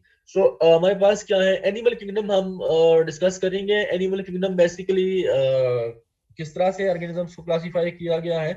तो animals are classified basically into 2 groups, chordates या जो इनवर्टिब्रेट्स हैं और जो इनवर्टिब्रेट्स हैं, ठीक है। तो सबसे पहले हमारे पास है नॉन कॉर्डेट्स। नॉन कॉर्डेट्स मतलब जो है वो क्या है, इनवर्टिब्रेट्स। इनवर्टिब्रेट्स जिनका वर्टिब्रल कॉलम प्रेजेंट नहीं होता, और कॉर्डेट्स वो होते हैं जिनका वर्टिब्रल कॉलम प्रेजेंट होता है, ठीक है, तो उनको कॉर्डेट्स कहा जाता है। ये दो टर्मिनोलॉजीज आप लोग ध्यान में रखें, समटाइम ये कॉर्डेट्स और नॉन कॉर्डेट्स आ जाते हैं, समटाइम वर्टिब्रेट्स और इनवर्टिब्रेट्स आ जाते हैं। तो इनको आप लोगों ने ध्यान में रखना है कि कॉर्डेट्स जो है वो वर्टिब्रेट्स को कहा जाता है, और नॉन कॉर्डेट्स जो है वो इनवर्टिब्रेट्स को कहा जाता है, ठीक है। मैंने यहाँ पे हाईलाइट भी किया हुआ है इस स्लाइड के अंदर के नॉन कॉर्डेट्स इनवर्टिब्रेट्स, और जो कॉर्डेट्स हैं वो क्या है, वर्टिब्रेट्स हैं। अच्छा, अगर हम बात करें नॉन कॉर्डेट्स की, तो इसमें जो एक मेजर डिफरेंस है, मेजर डिफरेंस ये है कि कॉर्डेट्स हम उनको कहते हैं जिनका वर्टिब्रल कॉलम प्रेजेंट होता है, और नॉन कॉर्डेट्स हम उनको कहते हैं जिनका वर्टिब्रल कॉलम प्रेजेंट नहीं होता, ठीक है। तो अच्छा, नॉन कॉर्डेट्स जो है, non chordates are animals without a notochord that the rod like elastic structure that supports the body. जिस तरह कि आपको पता है कि मोस्टली एनिमल्स के अंदर सेक्सुअल रिप्रोडक्शन होती है। सेक्सुअल रिप्रोडक्शन के केस में क्या होता है कि मेल और फीमेल की बीड्स की फ्यूजन होती है, जिसको हम फर्टिलाइजेशन कहते हैं। फर्टिलाइजेशन के बाद फिर एम्ब्रियो डेवलप होती है, और वो एम्ब्रियो मुख्तलिफ स्टेजेस से होते हुए फिर वो डेवलप हो जाती है, ऑर्गेनिज्म बन जाता है, ठीक है। तो ड्यूरिंग दी डेवलपमेंटल प्रोसेस, ठीक है, जो एक इलास्टिक रॉड लाइक स्ट्रक्चर होता है उनके एम्ब्रियो में, तो उसको नोटोकॉर्ड किया जाता है, ठीक है। और वो जो नोटोकॉर्ड है, तो ये बेसिकली कुछ ऑर्गेनिजम्स में क्या हो जाता है, कन्वर्ट हो जाते हैं वर्टिब्रल कॉलम में, और कुछ ऑर्गेनिजम्स में ये लेट स्टेजेस तक ये नोटोकॉर्ड ही रहता है। और नोटोकॉर्ड क्या है, इलास्टिक स्ट्रक्चर है, ठीक है, रॉड लाइक इलास्टिक स्ट्रक्चर, जो कि बेसिकली क्या करता है, ये आपकी बॉडी को सपोर्ट करते हैं। सिंपली आप यहाँ पे जहन में ये बात रखें कि नॉन कॉर्डेट्स वो ऑर्गेनिजम्स हैं जिनके अंदर वर्टिब्रल कॉलम प्रेजेंट नहीं होता, बैक बोन जो है वो प्रेजेंट नहीं होता, ठीक है, उनको कहा जाता है नॉन कॉर्डेट्स। मैंने यहाँ पे एक टर्म यूज किया नोटोकॉर्ड। हो सकता है आपसे पूछा जाए कि नोटोकॉर्ड क्या है, तो हम बता सकते हैं कि नोटोकॉर्ड जो है वो क्या है, रॉड लाइक स्ट्रक्चर है, इलास्टिक स्ट्रक्चर है, जो कि आपकी बॉडी को सपोर्ट करता है। तो वो जो नोटोकॉर्ड है वो नॉन कॉर्डेट्स में प्रेजेंट नहीं होता, और कॉर्डेट्स में प्रेजेंट होता है, ठीक है। तो ये इसके अंदर एक मेन डिफरेंस है, ठीक है। लेकिन इस स्लाइड से आप लोगों ने ये चीज देखनी है, स्लाइड में आप लोगों ने ये चीज देखनी है कि वर्टिब्रेट्स और इनवर्टिब्रेट्स। वर्टिब्रेट्स वो है जिनका वर्टिब्रल कॉलम प्रेजेंट है, इनवर्टिब्रेट्स वो है जिनका वर्टिब्रल कॉलम प्रेजेंट नहीं है। बस इतना सा आपको पता होना चाहिए, ठीक है।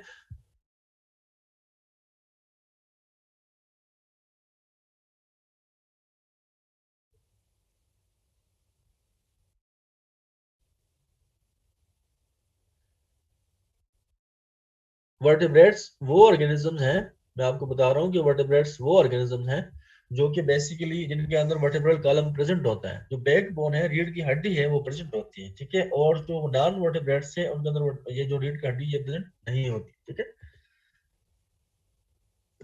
अच्छा, एनिमल किंगडम की अगर हम बात करें, तो एनिमल किंगडम को क्लासिफाई किया जाता है, ठीक है, basically on the basis of the backbone, ठीक है। तो यहाँ पे आप देख सकते हैं इस साइड पे ऑर्गेनिजम्स विदाउट बैकबोन, ठीक है, जिस तरह के आपको यहाँ पे नजर आ रहे हैं, मुख्तलिफ जो है वो ऑर्गेनिज्म यहाँ पे आपको नजर आ रहे हैं, बटरफ्लाई है, ठीक है, और मुख्तलिफ किस्म के आपको यहाँ पे आर्थ्रोपोड्स नजर आ रहे हैं, ठीक है। तो ये बेसिकली क्या है, ये basically organisms without a backbone, यानी ये जो है क्या है, इनवर्टिब्रेट्स हैं। और यहाँ पे जो आपको ऑर्गेनिज्म नजर आ रहे हैं तो दे आर बेसिकली क्या है, they basically are with a backbone, like they are fishes हैं, बिब्बियां हैं, रिप्टाइल्स हैं, बर्ड्स हैं, मेमल्स हैं। तो ये जो ऑर्गेनिजम्स हैं ये क्या है, ये कॉर्डेट्स हैं, ये क्या है, ये वर्टिब्रेट्स हैं, ये ऑर्गेनिजम्स विद अ बैकबोन है। ठीक है, तो ये बेसिकली इनकी यहाँ पे आपको एक मेजर क्लासिफिकेशन एनिमल्स किंगडम की बताई गई है, जिसमें एक तरफ आपको नजर आ रहा है कि ऑर्गेनिज्म जो कि विदाउट बैकबोन, और दूसरी तरफ आपको नजर आ रहे हैं ऑर्गेनिजम्स विद द बैकबोन।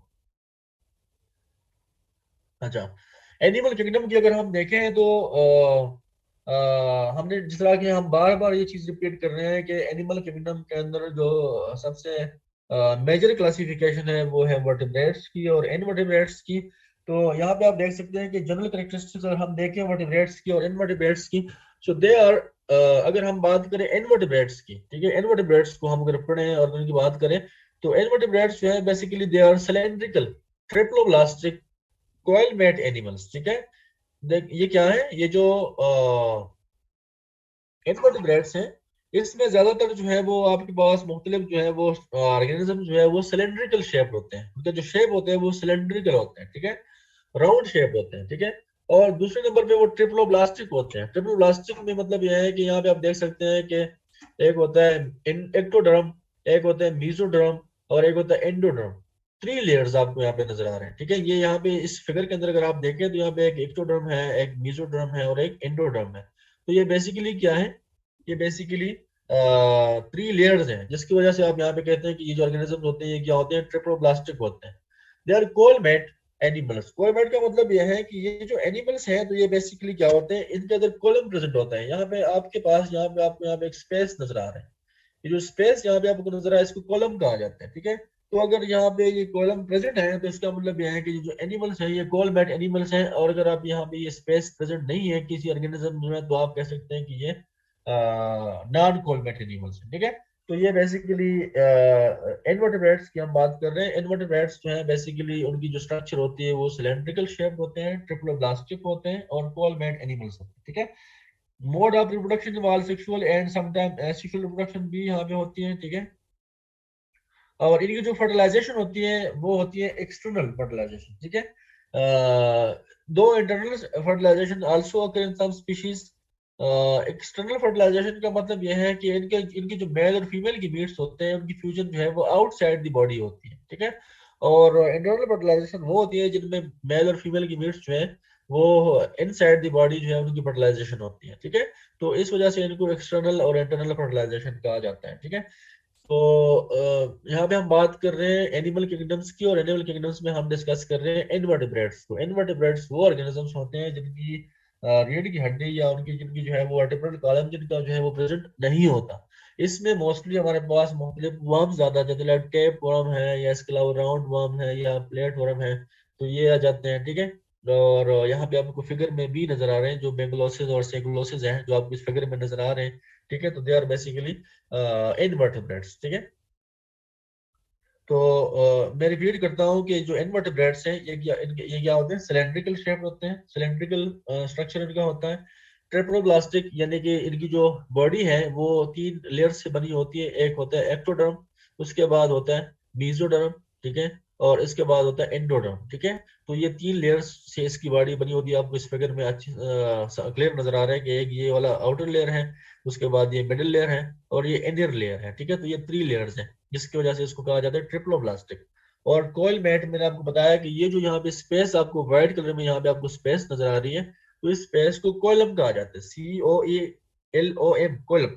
अगर ये स्पेस किसी ऑर्गेनिज्म में प्रेजेंट है तो उनको कोलम कोलमेट एनिमल कहा जाता है। अगर ये वहां पे प्रेजेंट नहीं है तो उनको नॉन कोलमेट कहा जाता है। ठीक है, अच्छा, मोड्स ऑफ रिप्रोडक्शन की हमने बात की, तो जो इनवर्टिब्रेट्स हैं वो उनकी जो मोस्टली जो है वो जो रिप्रोडक्शन होती है तो वो होती है सेक्सुअल रिप्रोडक्शन, और समटाइम एसेक्सुअल रिप्रोडक्शन भी होती है। हमने बात की कि फर्टिलाइजेशन जो है वो आउटसाइड दी लिविंग बॉडीज होती हैं, आउटसाइड दी इनवर्टिब्रेट्स बॉडी होती हैं, उनको जिसको हम एक्सटर्नल फर्टिलाइजेशन कहते हैं। और इंटरनल फर्टिलाइजेशन वो होती है जो कि मीट्स जो है वो इनसाइड द बॉडी जब फ्यूज करते हैं, इनसाइड द बॉडी जो फर्टिलाइज करते हैं, तो उनको उसको कहा जाता है internal fertilisation. So the body of non-chordates generally includes an open type of circulatory system. अब हमारे पास जो इनवर्टिब्रेट्स हैं उनकी जो सर्कुलेटरी सिस्टम है वो सर्कुलेटरी सिस्टम क्या है, वो है open circulatory system. Open circulatory system का मतलब यह है कि उनका जो ब्लड है वो स्पेसिस में जाता है और स्पेसिस से फिर वापस आता है। तो उनकी जो एक जिस तरह की हम ह्यूमन बॉडी की बात करते हैं या ह्यूमन सर्कुलेटरी सिस्टम की बात करते हैं, हम नेक्स्ट क्लास में पढ़ेंगे ह्यूमन सर्कुलेटरी सिस्टम के हवाले से। तो उसमें ब्लड हमेशा ब्लड वेसल्स के अंदर मूव करता है, ब्लड ब्लड वेसल से बाहर नहीं निकलता। लेकिन जो ओपन सर्कुलेटरी सिस्टम है, तो open type of circulatory system में ब्लड क्या करता है कि वो बाहर निकलता है स्पेसिस में, और फिर उस स्पेसिस के से फिर दोबारा जो है वो ब्लड वेसल्स के अंदर चला जाता है और हार्ट की तरफ जाता है। ठीक है, तो इस वजह से इसको कहा जाता है कि ये क्या है, open type of circulatory system. ठीक है, example of this phylum include balanoglossus and saccoglossus, जो कि आपको यहाँ पे इस फिगर के अंदर नजर आ रहे हैं। These are the best examples of the invertebrates. हम आगे भी पढ़ेंगे कि इनवर्टिब्रेट्स के और एग्जांपल कौन कौन से हैं। ठीक है, वो हम पढ़ेंगे नेक्स्ट स्लाइड में। ये जो पिछले स्लाइड में हम ये जो हमने डिस्कस किया, ये हमने डिस्कस किया इनवर्टिब्रेट्स के हवाले से। ठीक है, invertebrates organisms who do not have a vertebral column. ठीक है, और अभी जो हम डिस्कस करेंगे, तो अभी हम थोड़ा सा डिस्कस करते हैं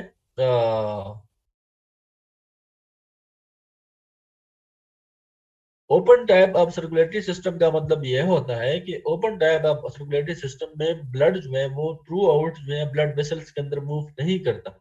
ह्यूमन बॉडी की मैंने आपको एग्जांपल दी है कि ह्यूमन बॉडी की जो सर्कुलेटरी सिस्टम है, तो वो क्या है, वो क्लोज सर्कुलेटरी सिस्टम है।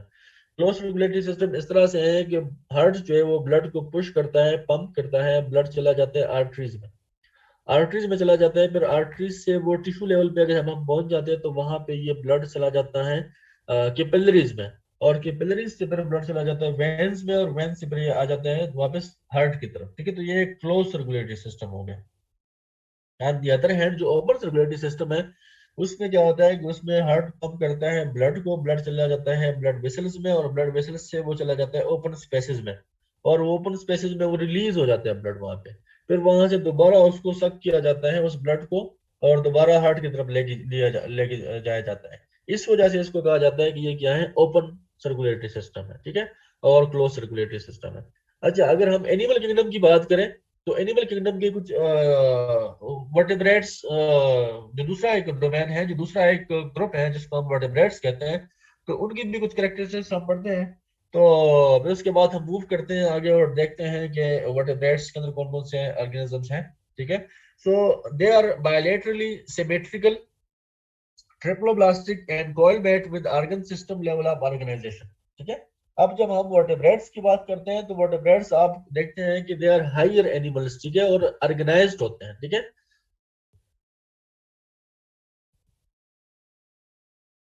बेटा मेडिकल एंट्री टेस्ट में आप लोगों से ये चीजें नहीं पूछी जाती। मेडिकल एंट्री टेस्ट में आपसे ह्यूमन बीइंग्स के बारे में पूछा जाता है। ठीक है, यहाँ पे आप प्रिपरेशन कर रहे हैं सीएसएस के हवाले से, लेकिन आपको आपसे इस के अंदर एमसीक्यूज पूछे जाएंगे। तो एमसीक्यूज आपके जो है वो प्लांट्स और एनिमल किंगडम्स, तो इसलिए हम जो जितने भी इनके एस्पेक्ट्स हैं वो हम डिस्कस कर रहे हैं, ताकि आप लोगों को फिर टेस्ट में आसानी हो, आप लोगों को हर चीज के बारे में पता हो।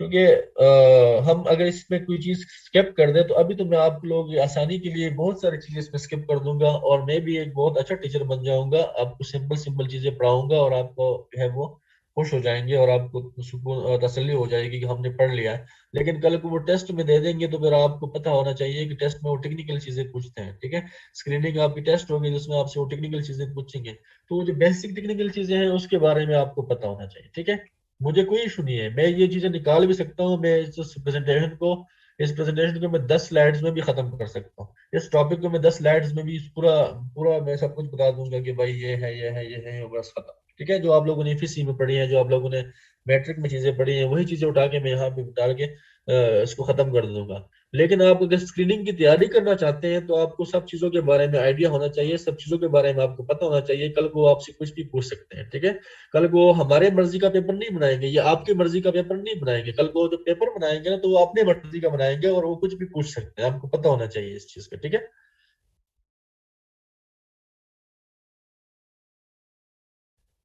अच्छा, तो वर्टेब्रेट्स की हम बात कर रहे थे। वर्टेब्रेट्स में उसकी जो बॉडी स्ट्रक्चर है वो बायलैटरली सिमेट्रिकल उसकी स्ट्रक्चर है, ठीक है।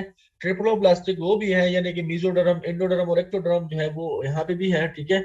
और इसके अलावा जो है ये ट्रिप्लोप्लास्टिक भी हमने डिस्कस किया। इसके अलावा ये कोलमेट एनिमल्स है।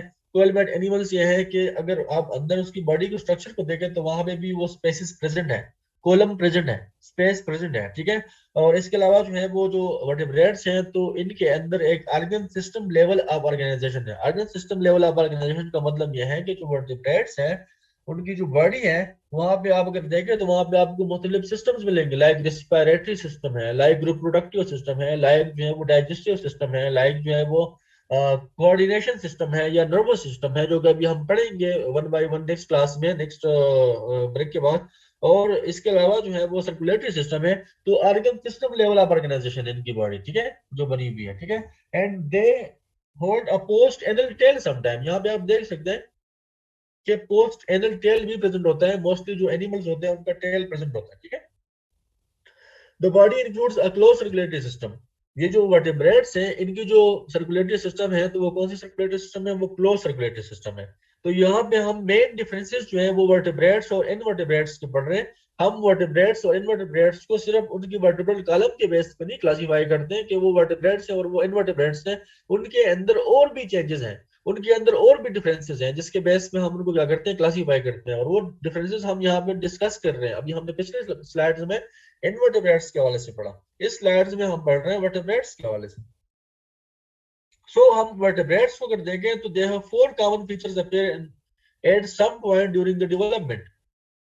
जो वर्टेब्रेट्स होते हैं, जो ऑर्गेनिजम्स होते हैं जिनका वर्टेब्रल कॉलम प्रेजेंट होता है, तो वो जब डेवलपमेंटल स्टेजेस उनकी होती हैं डिफरेंट, जिस तरह के मैंने आपको बताया कि अगर हम एग्जांपल लें ह्यूमन का या हम एग्जांपल लें एनिमल्स का, तो वहां पे आप देखते हैं कि मेल और फीमेल जो गिमीट्स हैं उनकी फ्यूजन होती है, फर्टिलाइजेशन जिसको कहते हैं। फर्टिलाइजेशन के बाद एम्ब्रियो बनती है और वो एम्ब्रियो डिफरेंट स्टेजेस से गुजरती है, डेवलपमेंटल स्टेजेस उसको कहते हैं, ठीक है।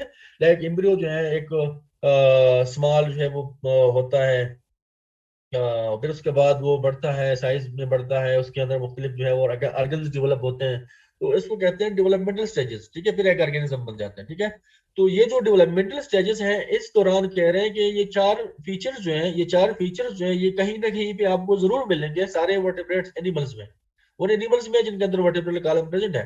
लाइक नोटोकॉर्ड, नोटोकॉर्ड की मैंने आपको बताया कि नोटोकॉर्ड जो है बेसिकली वर्टेब्रल कॉलम को कहते हैं, लेकिन इनिशियल स्टेज में जब ये एम्ब्रियो के अंदर होता है तो उस टाइम इसको नोटोकॉर्ड कहा जाता है। क्योंकि उस टाइम ये क्या होता है, उस टाइम ये जिस तरह से आपका ये वर्टेब्रल कॉलम है इस तरह से नहीं होता, उस टाइम ये एक इलास्टिक रॉड होता है, जस्ट इलास्टिक रॉड होता है, जिस वजह से इसको नोटोकॉर्ड कहते हैं। अगर ये इस तरह से होता है जिस तरह से अभी आपका वर्टेब्रल कॉलम है, ठीक है, तो अगर फिर हम उसको नोटोकॉर्ड ना कहते हैं, लेकिन फिर उसको हम वर्टेब्रल कॉलम कहते हैं। लेकिन चूंकि ये वर्टेब्रल कॉलम होता नहीं है, एक इलास्टिक रॉड स्ट्रक्चर होता है जो कि आपकी बॉडी को सपोर्ट करता है during the embryo, during the developmental stages, तो उस वजह से इसको नोटोकॉर्ड कहा जाता है। तो पहला फीचर यह है कि नोटोकॉर्ड जो है वो प्रेजेंट होता है, जो कि लेटरल जो है वो डेवलप हो जाता है किसमें, वर्टेब्रल कॉलम में। नोटोकॉर्ड से फिर जब क्या बनता है, वर्टेब्रल कॉलम बनता है। लेकिन यहाँ पे एक एक्सेप्शन भी है और आपसे पूछा भी जा सकता है कि but remains as a notochord in case of the cephalochordata. Cephalochordata एक ग्रुप है, एक एनिमल्स का ग्रुप है, जिसके केस में क्या होता है कि जिसके केस में ये जो वर्टेब्रल कॉलम है ये डेवलप नहीं होता, और ये जो ऑर्गेनिजम्स हैं तो इनके अंदर ये प्रेजेंट होता है, इनके अंदर ये जो नोटोकॉर्ड है ये प्रेजेंट होता है। जो एम्ब्रियोनिक स्टेजेस में हमने नोटोकॉर्ड की बात की है तो वो through out the life of this cephalochordata वो यहाँ पे रहता है, और वो डेवलप नहीं होता किसमें, नॉट वर्टिब्रल कॉलम में डेवलप नहीं होता वो, ठीक है। तो ये एक एक्सेप्शन है यहाँ पे, ये आप इसको नोट कर ले, क्योंकि आपसे पूछा जा सकता है कि कौन से ऑर्गेनिज्म ऐसे हैं जिनका नोटोकॉर्ड जो है वो डेवलप नहीं होता वर्टिब्रल कॉलम में। तो आप बता सकते हैं कि हमारे पास कुछ इस तरह के जो है वो एनिमल्स हैं जिनका जो नोटोकॉर्ड है तो वो डेवलप नहीं होता वर्टिब्रल कॉलम में, और वो हमेशा जो है वो नोटोकॉर्ड ही रहता है, वो हमेशा एक इलास्टिक रॉड ही रहता है, ठीक है। तो ये चीज है, इसको आप नोट कर लें, ठीक है। इसके अलावा जो है वो इसके अलावा जो फीचर है वो क्या है, डॉर्सल हालो नरो कार्ड, ठीक है। यहाँ पे एक नरो कार्ड आप यहाँ पे देख सकते हैं, ठीक है, यहाँ पे शो किया गया है इस पिक्चर में। तो ये नरो कार्ड भी during the life, during the developmental stages, ये जो हालो नरो कार्ड है तो ये भी समटाइम हो सकता है। और इसके अलावा जो है पेरेंजियल स्लिट्स भी प्रेजेंट होते हैं, और पोस्ट एनल टेल यहाँ पे इस फिगर में आपको नजर आ रहे हैं। तो ये चार चीजें आपको इस फिगर में यहाँ पे नजर आ रहे हैं कि ये कहीं ना कहीं पे जितने भी लिविंग ऑर्गेनिज्म है उनमें ये चार फीचर्स जो है पाए जाते हैं। क्या क्या चीजें हैं? एक है नोटोकॉर्ड, दूसरा है पेरेंजियल स्लिट्स, तीसरा है डोर्सल हालो नरो कार्ड, यहाँ पे आप देख सकते हैं पेरेंजियल स्लिट्स भी आप यहाँ पे देख सकते हैं, और ये पोस्ट एनल टेल यहाँ पे आप देख सकते हैं कि ये प्रेजेंट होता है। ठीक है, तो ये डिफरेंट डेवलपमेंटल स्टेजेस में ये चीजें जो है वो आप नोट करते हैं डिफरेंट ऑर्गेनिजम्स में। और कौन से ऑर्गेनिजम्स में? वर्टिब्रेट्स की हम बात कर रहे हैं। ठीक है, हम उन ऑर्गेनिजम्स की बात कर रहे हैं जिनका वर्टिब्रल कॉलम प्रेजेंट होता है। ठीक है,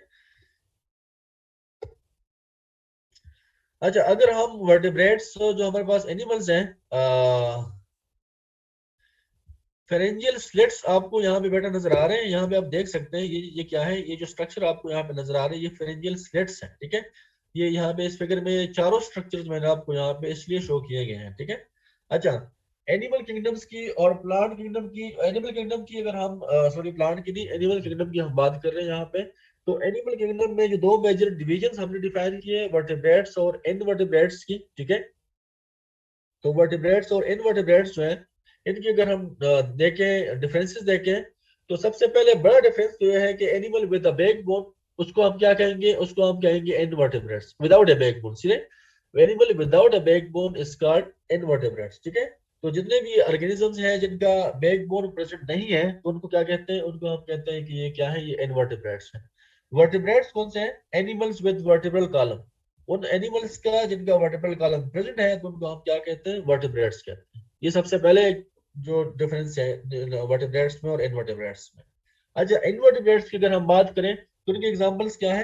इंसेक्ट्स इसके एग्जांपल्स, फ्लैट वर्म्स या टेप वर्म, या जो भी आप जितने भी वर्म है, स्केरस लिम्ब्रिकाइड है, इस तरह के और आपके पास मुख्तलिफ जो है वो वर्म्स हैं। तो ये बेसिकली क्या है? ये बेसिकली एग्जांपल है कि चीज के इनवर्टिब्रेट्स।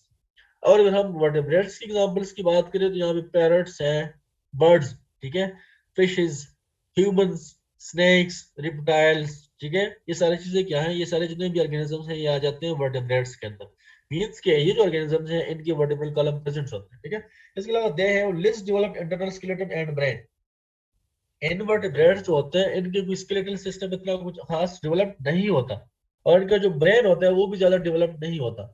और जो वर्टिब्रेट्स हैं तो वर्टिब्रेट्स है well develop internal skeleton and brain. आप वर्टिब्रेट्स को देखते हैं, ये जो ऑर्गेनिजम्स हम डिस्कस कर रहे हैं बार बार, ये आप लोगों ने खुद भी देखे होंगे। ठीक है, आपने इंसेक्ट्स भी देखे हैं, आपने वर्म्स भी देखे हैं, आपने पैरट्स, ह्यूमंस और स्नेक्स भी देखे हैं। ठीक है, आपने रिप्टाइल्स, बर्ड्स भी देखे, आपने फिशेस भी देखे। ठीक है, फिश खाते हैं आप बड़े शौक से, उसमें आप देखते हैं उसमें भी एक क्या होता है, उसमें जो है वो जो वर्टिब्रल कॉलम प्रेजेंट होता है जो कि आप निकाल के फेंकते हैं। ठीक है, तो ये बेसिकली वही चीज, उसी चीज की बात हो रही है। ठीक है, ह्यूमंस आपने खुद नोट किया होगा वर्टिब्रल कॉलम। ठीक है, तो ये चीजें होती हैं। आपने बात की कि जो वर्टिब्रेट्स हैं वो ज्यादा डेवलप्ड होते हैं, उनका जो इंटरनल स्केलेटल सिस्टम है, जो बोन्स है वो ज्यादा डेवलप्ड होते हैं। ठीक है, और ब्रेन भी ज्यादा डेवलप्ड होता है। और जो इनवर्टिब्रेट्स हैं तो उनका स्केलेटल सिस्टम और ब्रेन जो है वो ज्यादा डेवलप्ड नहीं होता। According to latest research these are classified into 36 phylum. Invertebrates को 36 फाइलम्स में क्या किया गया है? क्लासिफाई किया गया है। और ये जो क्लासिफिकेशन यहाँ पे भी हुई है तो ये कैसी, किसके बेस पे हुई है? डिफरेंसेस के बेस पे और सिमिलरिटीज के बेस पे। ठीक है, और vertebrates are classified under coordinates and divided into 5 classes.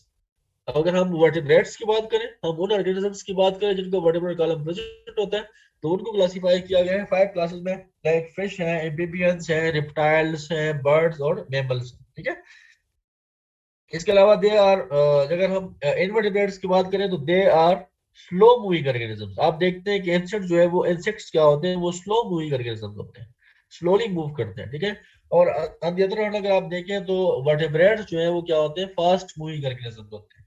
Vertebrates आपको पता है, बर्ड्स, फिशेस, ह्यूमन, स्नेक्स, ये तो जितने भी ऑर्गेनिजम्स हैं, रेप्टाइल्स वगैरह, तो ये फास्ट मूविंग होते हैं, जल्दी मूव करते हैं। ठीक है, तेज भाग सकते हैं। ठीक है, तो ये इसके अंदर मेजर डिफरेंसेस थी वर्टिब्रेट्स और इनवर्टिब्रेट्स के अंदर।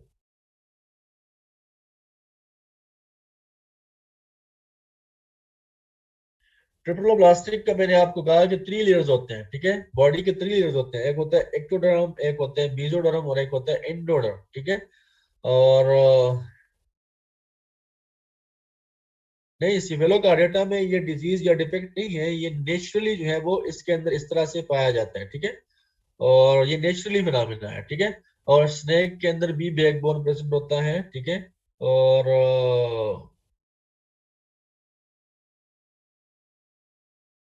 अच्छा, तो हम नेक्स्ट मूव करते हैं, ठीक है।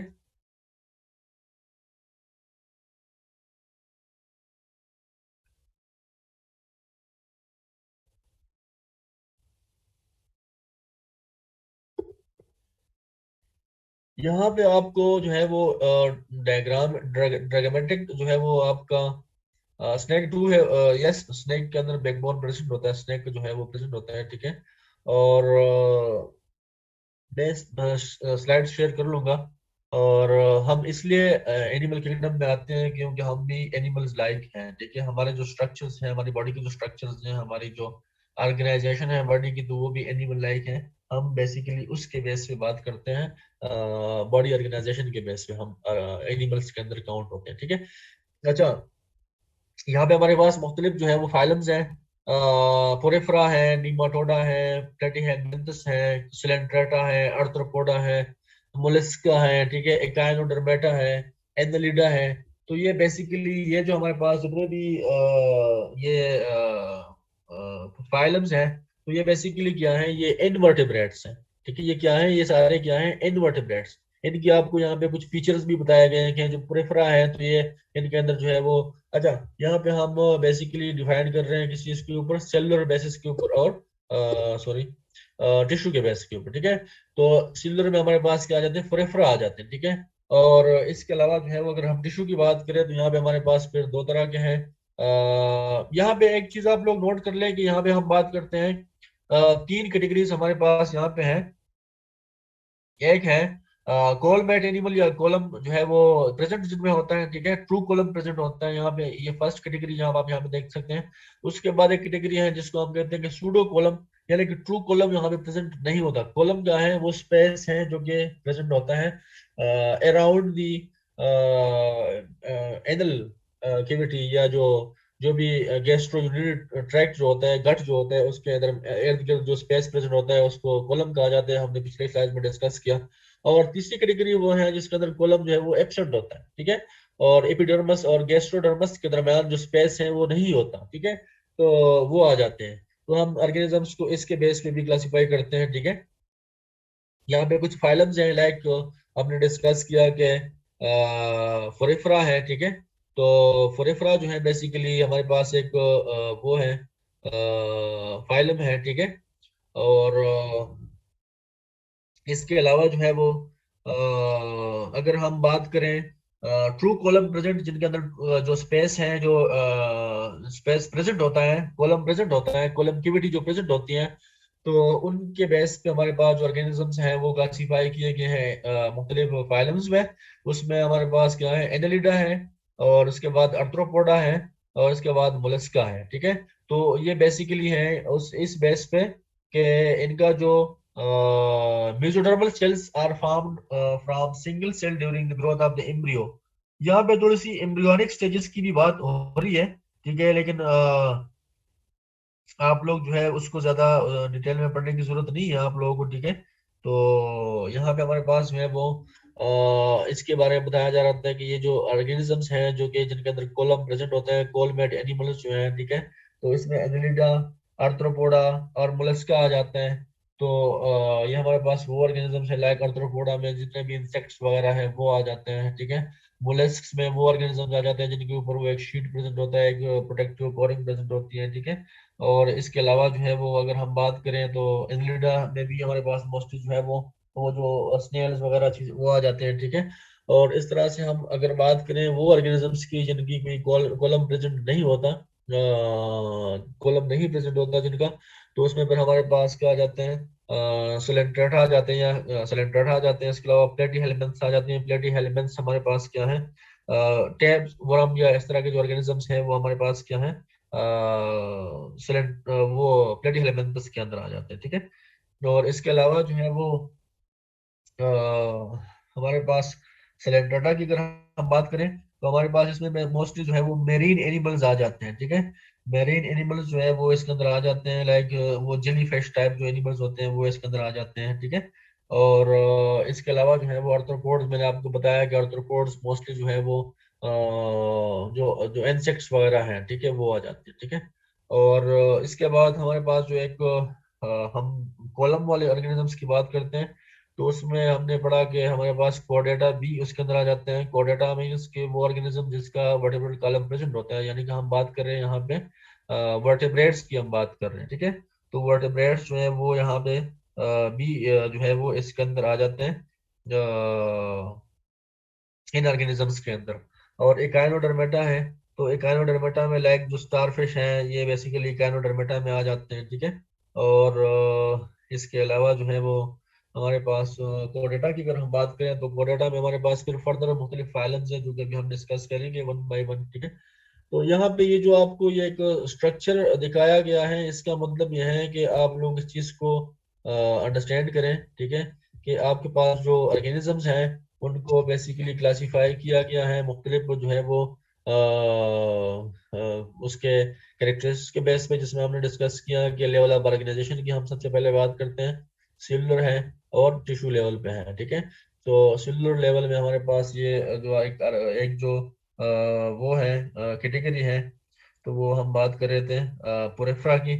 पोरेफ्रा जो है बेसिकली इसमें स्पॉन्जीज जो ऑर्गेनिज्म होते हैं, लाइक जो आपने पढ़े होंगे, ठीक है, डिफरेंट जो ऑर्गेनिजम्स हैं मेरीन ऑर्गेनिजम्स हैं, ठीक है, और स्पॉन्जेस वगैरह जो है वो आ जाते हैं, ठीक है।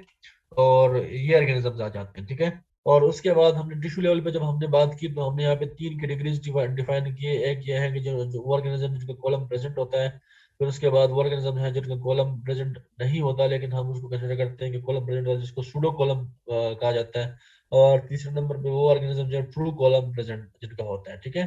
तो उसमें फिर हमारे पास अगर हम देखें तो सबसे पहले हम कॉलम एब्सेंट वालों को देखें तो उसमें फिर हमारे पास सिलेंट्रेटा और प्लेटिहेलमिन्थस आ जाते हैं। अगर हम बात करें सूडो कॉलम की तो उसमें निमेटोडा आ जाता है। अगर हम ट्रू कॉलम वालों की बात करें तो उसमें फिर हमारे पास ये ऑर्गेनिजम्स आ जाते हैं, एनिलिडा है, आर्थ्रोपोडा है, मोलस्का है, एकाइनोडर्मेटा है, ये मुख्तलिफ फाइलम्स हैं, ठीक है। और यहाँ पे हमारे पास अगर हम वर्टेब्रेट्स की बात करें तो वो भी इसके अंदर आ जाते हैं। जो वर्टेब्रेट्स हैं उनके अंदर भी कॉलम प्रेजेंट होता है, उनके अंदर भी जो है वो जो कैविटी है वो प्रेजेंट होती है, ठीक है। इसके अलावा जो है वो आप लोग एक चीज नोट कर लें कि 75% of the all animals belong to the phylum arthropoda. सबसे ज्यादा एनिमल्स जो है वो फाइलम आर्थ्रोपोडा के अंदर पाए जाते हैं, तो जिसके अंदर स्पाइडर्स और इंसेक्ट सारे आ जाते हैं, ठीक है। तो ये चीज आप लोग नोट कर लें। हो सकता है ऐसे आपसे पूछा जाए कि सबसे ज्यादा एनिमल्स जो है वो किस फाइलम में लाई करते हैं, तो आपको पता होना चाहिए कि 75% जो एनिमल्स हैं वो फाइलम आर्थ्रोपोडा के अंदर पाए जाते हैं, ठीक है। सर आवाज आ रही है आपको मेरी? जी जी, आ रही है। सर स्क्रीन फुल स्क्रीन कर दें, स्लाइड को ना स्लाइड शो मोड पे कर दें। अच्छा अच्छा, वो छोटी हो गई है। सही, अब ठीक है। जी सर अब ठीक है, थैंक यू सर। अच्छा, तो अच्छा मैं आपको ये बता रहा था कि 75% जो ऑर्गेनिजम्स हैं, एनिमल्स हैं, एनिमल किंगडम के अंदर, तो वो लाया करते हैं फाइलम आर्थ्रोपोडा के अंदर, ठीक है। तो ये आपसे क्वेश्चन पूछा जा सकता है, एमसीक्यूज आपसे पूछा जा सकता है कि जो लार्जेस्ट ग्रुप है एनिमल्स का तो वो कौन सा है, वो कौन सा फाइलम है, तो आप बता सकते हैं कि वो क्या है, आर्थ्रोपोडा है। ये आपसे पूछा जा सकता है, तो आप बता सकते हैं कि 75% of the animals belong to the phylum arthropoda. और आर्थ्रोपोडा में मैंने आपको बताया कि इसके अंदर जो है वो मुख्तलिफ इसके अंदर मुख्तलिफ जो है वो लाइक स्पाइडर और इंसेक्ट्स वगैरह जो है वो इसके अंदर शामिल होते हैं। हम बात करते हैं कोर्डेटा की। कोर्डेटा जो है बेसिकली वो ऑर्गेनिजम्स हैं जिनका वर्टिब्रल कॉलम प्रेजेंट होता है। हमने बार बार इस चीज को डिस्कस किया। तो उसमें हमारे पास मुख्तलिफ फाइलम्स हैं, लाइक क्लास स्पाइसिस हैं, क्लास एम्फीबिया है, ठीक है। सो क्लास स्पाइसिस की अगर हम बात करें तो दो दे आर जिस फिशेस, सिंपली आप इसको कह सकते हैं, फिशेस भी हैं, ठीक है। और those who are not biological students, ठीक है।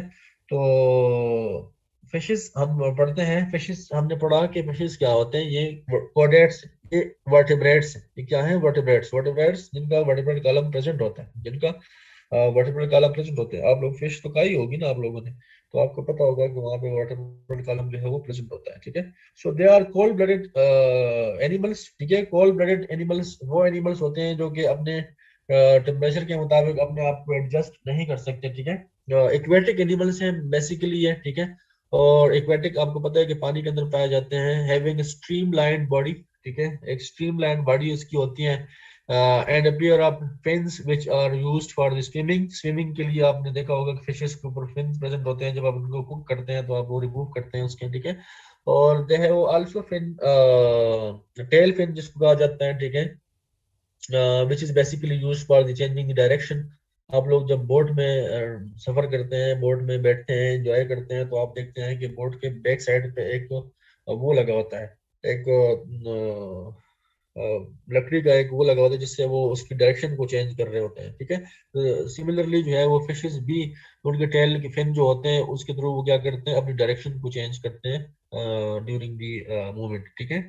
और एक्सोस्केलेटन प्रेजेंट होता है, ठीक है, इन the form of the scales, ठीक है। स्केल्स के फॉर्म में प्रेजेंट होता है exoskeleton. They also have without eyelids, fishes जो है वो हमेशा आईलिड्स के बगैर होते हैं, उनके आईलिड्स नहीं होते हैं, ठीक है। तो इसलिए उनके आईज जो है वो हमेशा ओपन रहते हैं, ठीक है। आप लोग जब बाजार से फिश लेके आते हैं तो उनके आईज ओपन होते हैं, क्योंकि उनके आईज बंद नहीं होते, क्योंकि आईलिड्स नहीं होते, ठीक है। और example of classes, class Pisces include dogfish and rohu.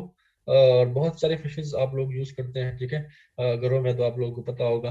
और वो फिशेस इंक्लूडेड हैं, लेकिन यहाँ पे एक एक्सेप्शन यह है कि silver fish belongs to the arthropoda.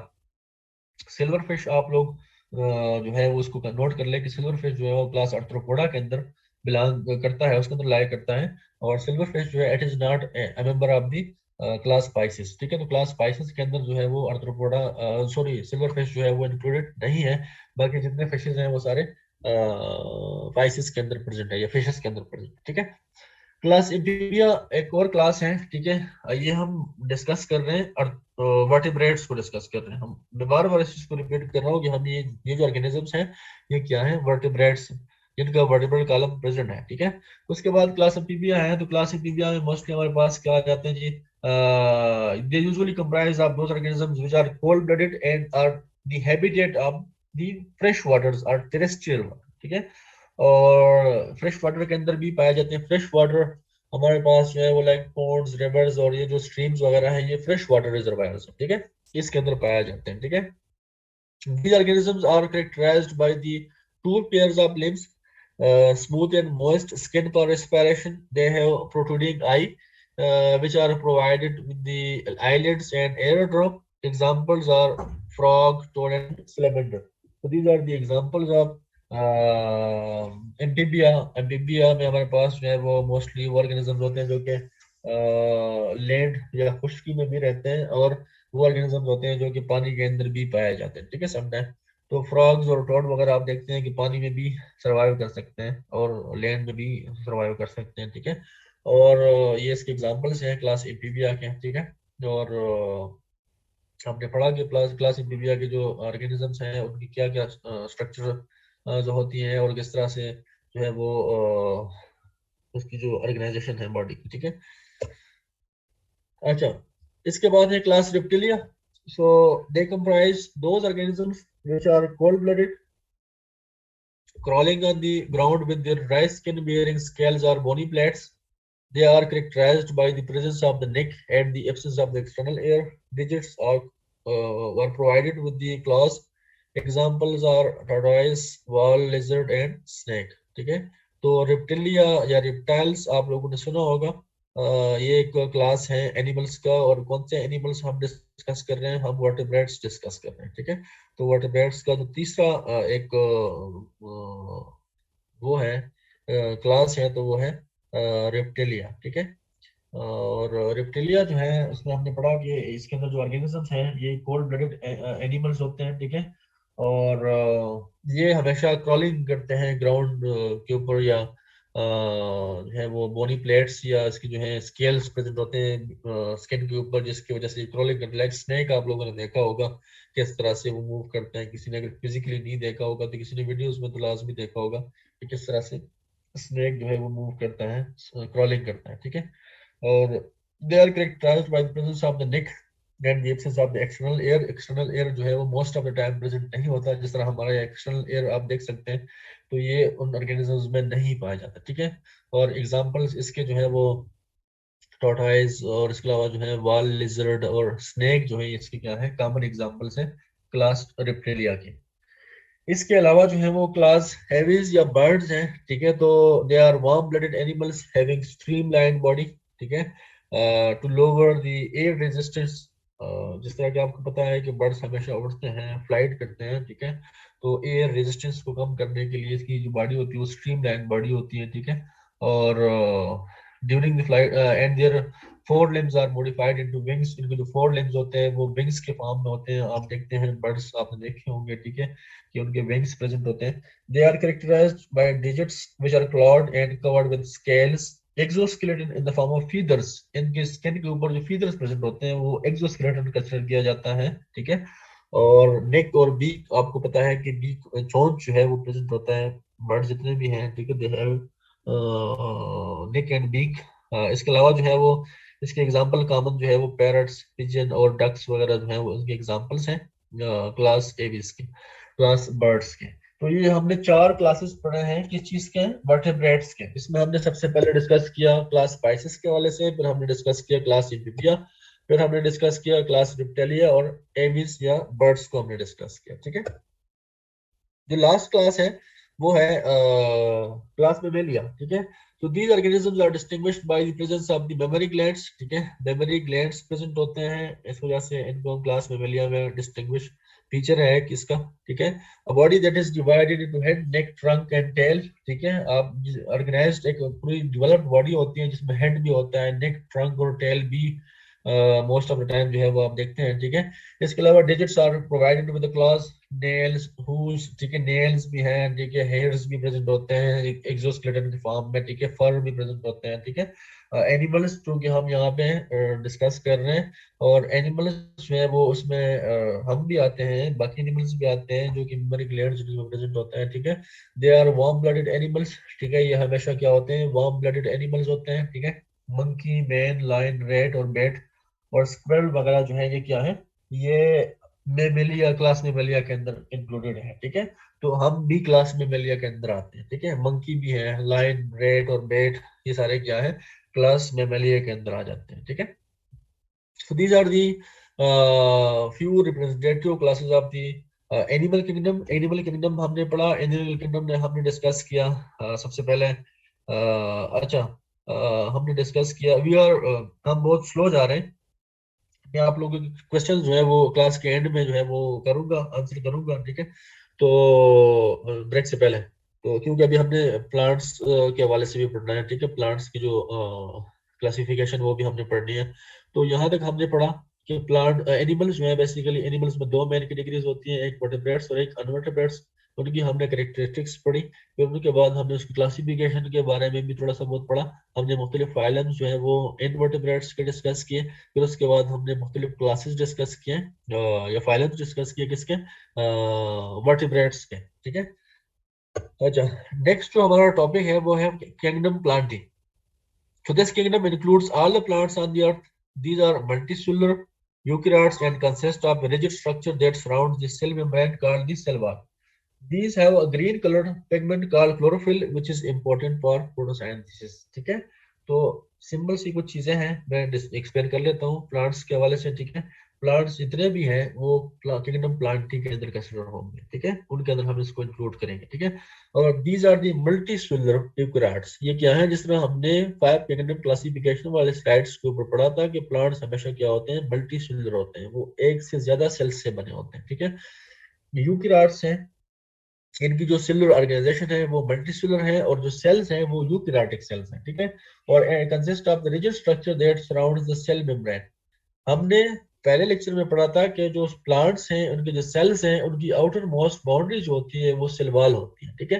Plasma membrane के बाहर एक और बाउंड्री होती है जिसको सेल वॉल कहा जाता है, और ये प्लांट्स के अंदर पाया जाता है और फंजाई के अंदर पाई जाती है, ठीक है। इसके अलावा एनिमल्स के अंदर ये जो सेल वॉल है ये प्रेजेंट नहीं होता। एनिमल सेल्स जो होते हैं उनकी जो आउटर मोस्ट बाउंड्री होती है वो होती है plasma membrane. So these have a green color pigment called the chlorophyll. which is important for the photosynthesis. एक और इम्पोर्टेंट बात जो प्लांट्स के अंदर यह है कि इनके अंदर ग्रीन कलर का पिगमेंट प्रेजेंट होता है, जो कि बेसिकली जिसको हम क्या कहते हैं, क्लोरोफिल क्या कहते हैं। और ये जो क्लोरोफिल है ये बेसिकली क्या करता है, फोटोसाइंथेसिस का अमल करता है। ये बेसिकली सनलाइट को ट्रैप करता है और उसको यूटिलाइज करके जिस तरह हमने स्टार्ट में बात की थी मोड ऑफ न्यूट्रिशन की, तो मोड ऑफ न्यूट्रिशन जो प्लांट्स का है वो ऑटोट्रॉप्स है। ऑटोट्रॉप्स का मतलब यह है कि ये खुद अपना मील खुद अपना खाना बनाते हैं, फोटोसिंथेटिक है। तो वो किसके थ्रू बनाता है, वो इस पिगमेंट के थ्रू बनाता है, इस क्लोरोफिल के थ्रू बनाता है। ठीक है, फोटोसिंथेसिस का अमल होता है, सनलाइट को ट्रैप करते हैं। अच्छा, अगर हम प्लांट किंगडम की बात करें तो प्लांट किंगडम जो है वो, हम यहाँ पे भी हमारे पास मुख्तलिफ किस्म के प्लांट्स होते हैं। आप लोग देखते हैं घरों में, बाहर बागीचे में आप देखते हैं कि मुख्तलिफ किस्म के प्लांट्स आपको नजर आते हैं। कुछ छोटे होते हैं, कुछ बड़े होते हैं, कुछ जो है वो दरख्त होते हैं, कुछ झाड़ियाँ होते हैं। ठीक है, मुख्तलिफ किस्म के प्लांट्स या कुछ छोटे छोटे जो ग्रासेस वगैरह होते हैं, डिफरेंट टाइप ऑफ प्लांट्स जो है वो आपको नजर आते हैं, आप लोग खुद देखते हैं। ठीक है, so hence they have an autotrophic mode of nutrition. अब प्लांट जितने भी हैं सब ऑटोट्रोपिक मोड ऑफ न्यूट्रिशन के थ्रू अपनी न्यूट्रिशन करते होते हैं। But plant kingdom is a vast group. Plant kingdom क्या है, बहुत एक वास्ट, एक बहुत बड़ा ग्रुप है, एक बहुत बड़ा एक डिवीजन है। ठीक है, so therefore the kingdom is further classified into सब ग्रुप्स। इस वजह से इस किंगडम के अंदर जो है वो यहाँ पे भी क्लासिफिकेशन है, यहाँ पे भी ग्रुप्स बनाए गए हैं। ठीक है, जिसको हम सब ग्रुप्स कहते हैं। ठीक है, और level of classification is based on the following three criteria.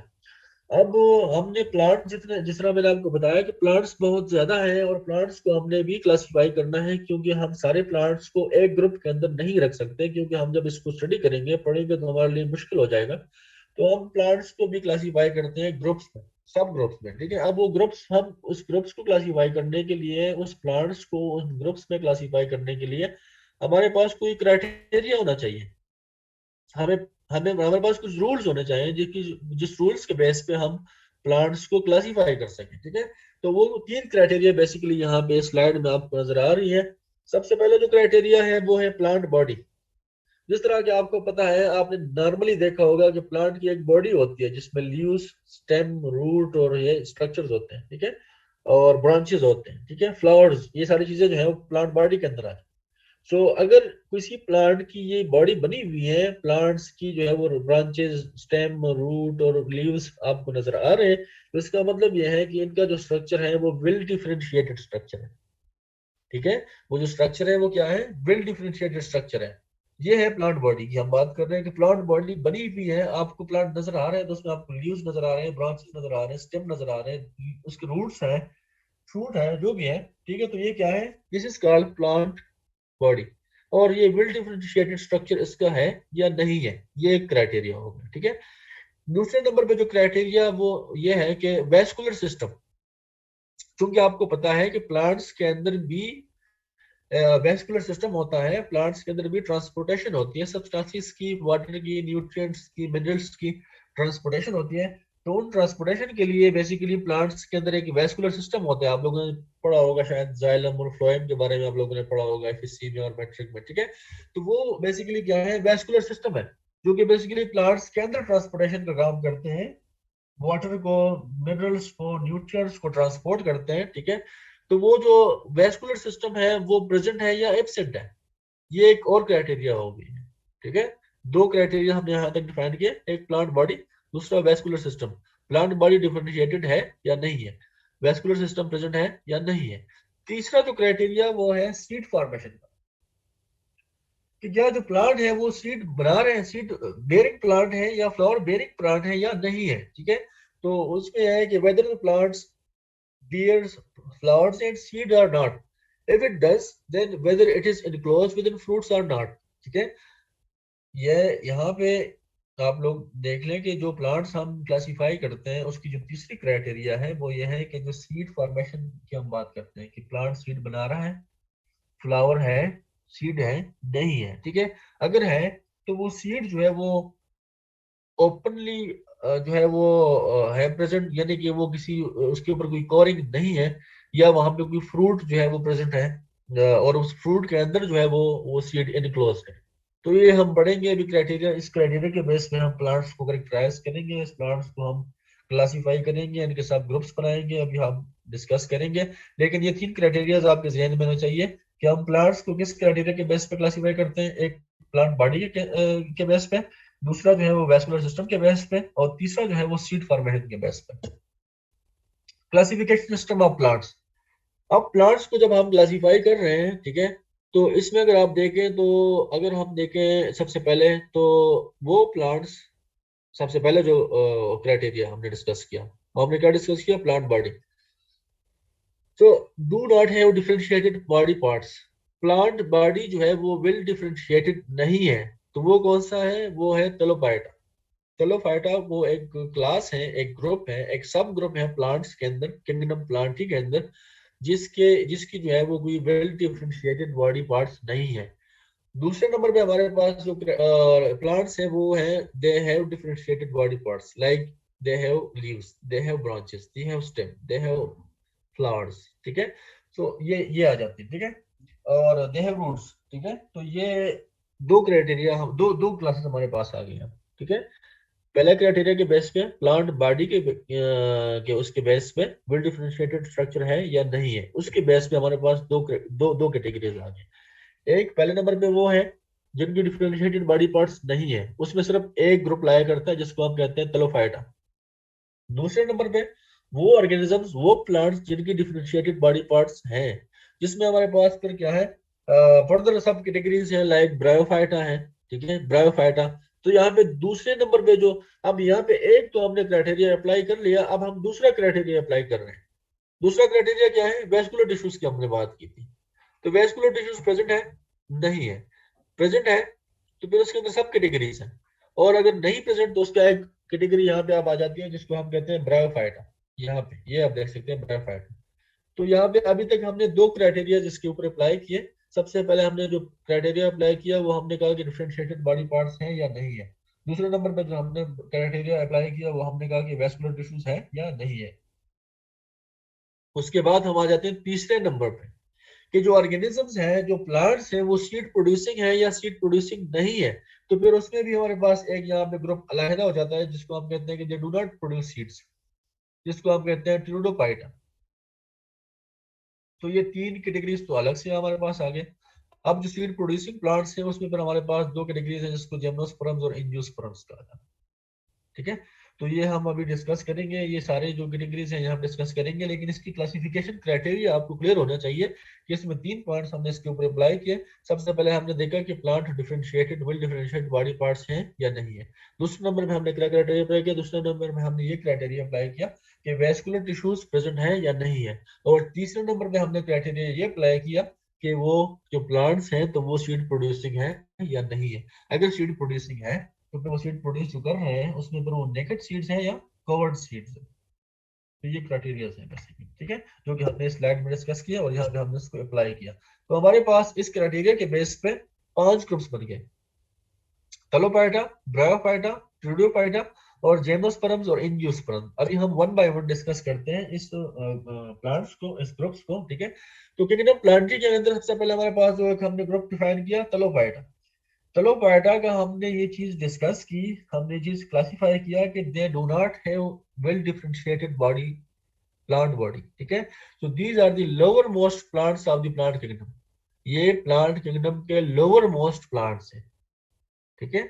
इसकी कोई डिफरेंशिएटेड बॉडी, यहाँ पे इस बंदे ने जो हाथ में यहाँ पे ये उठाए हुए हैं ये है तेलोफाइटा। इसमें आपको ना तो कहीं पे रूट नजर आएगी, ना आपको कहीं पे इसके लीव्स नजर आएंगे, ना आपको इसके कहीं पे स्टेम नजर आएगी। इस वजह से ये क्या है, लोअर मोस्ट प्लांट्स है प्लांट किंगडम के अंदर, ठीक है। दे do not have well differentiated body design. इसकी कोई प्लांट्स की लीव्स, स्टेम, रूट्स आपको नजर नहीं आ रहे हैं। यहाँ पे इस फिगर में आप देख सकते हैं टॉप पे, ठीक है, टॉप राइट हैंड साइड पे आप देख सकते हैं कि इसमें कोई रूट्स, लीव्स या स्टेम आपको नजर नहीं आ रही, ठीक है। This means the plant body is not differentiated as roots, stem and leaves, so they are commonly called algae. इसको क्या कहते हैं, इसको हम एलजी कहते हैं। ये क्या है, ये एलजी है। ये प्लांट्स का नाम क्या है, इसको हम एलजी कहते हैं। इसका कॉमन एग्जांपल क्या है, तेलोपाइटा का कॉमन एग्जांपल है एलजी, जो कि वाटर में पाए जाते हैं। आप वाटर रिजर्वायर्स की तरफ जाते हैं, वहां पे आपको ग्रीन कलर की वहां पे ग्रोथ नजर आएगी पानी के अंदर। वो बेसिकली क्या होता है, वो होता है एलजी।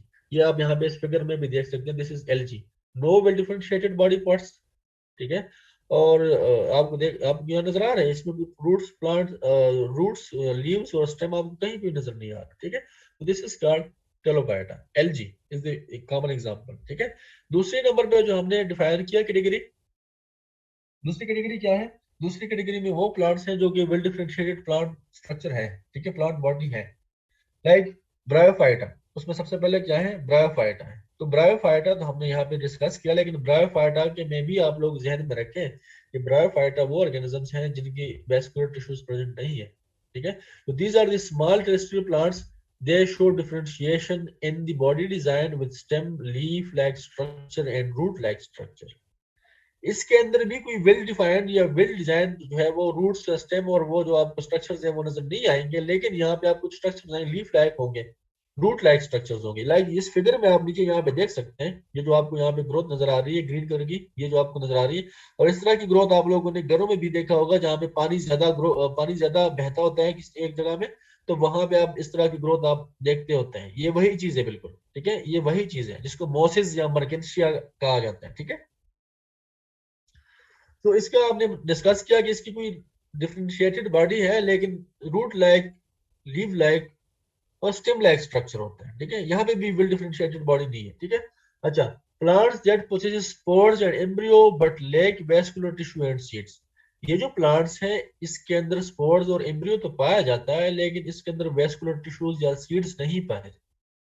इस तरह हमने डिस्कस किया था। तीसरा क्राइटेरिया जो हमारा है वो है सीड प्रोड्यूसिंग या नॉन सीड प्रोड्यूसिंग, ठीक है। तो ये चीज है। तो they are amphibians of the plant kingdom. Amphibians of the plant kingdom का मतलब ये है कि ये लैंड में भी ग्रो करते हैं और वाटर के अंदर भी ग्रो करते हैं। एम्फीबियंस का मतलब हम वह एम्फीबिया, क्लास एम्फीबिया अगर आपको याद हो तो उसमें हमने डिस्कस किया था कि इसके अंदर जो ऑर्गेनिज्म है, जो एनिमल्स हैं, वो वाटर के अंदर भी रहते हैं और लैंड पे भी रहते हैं, ठीक है।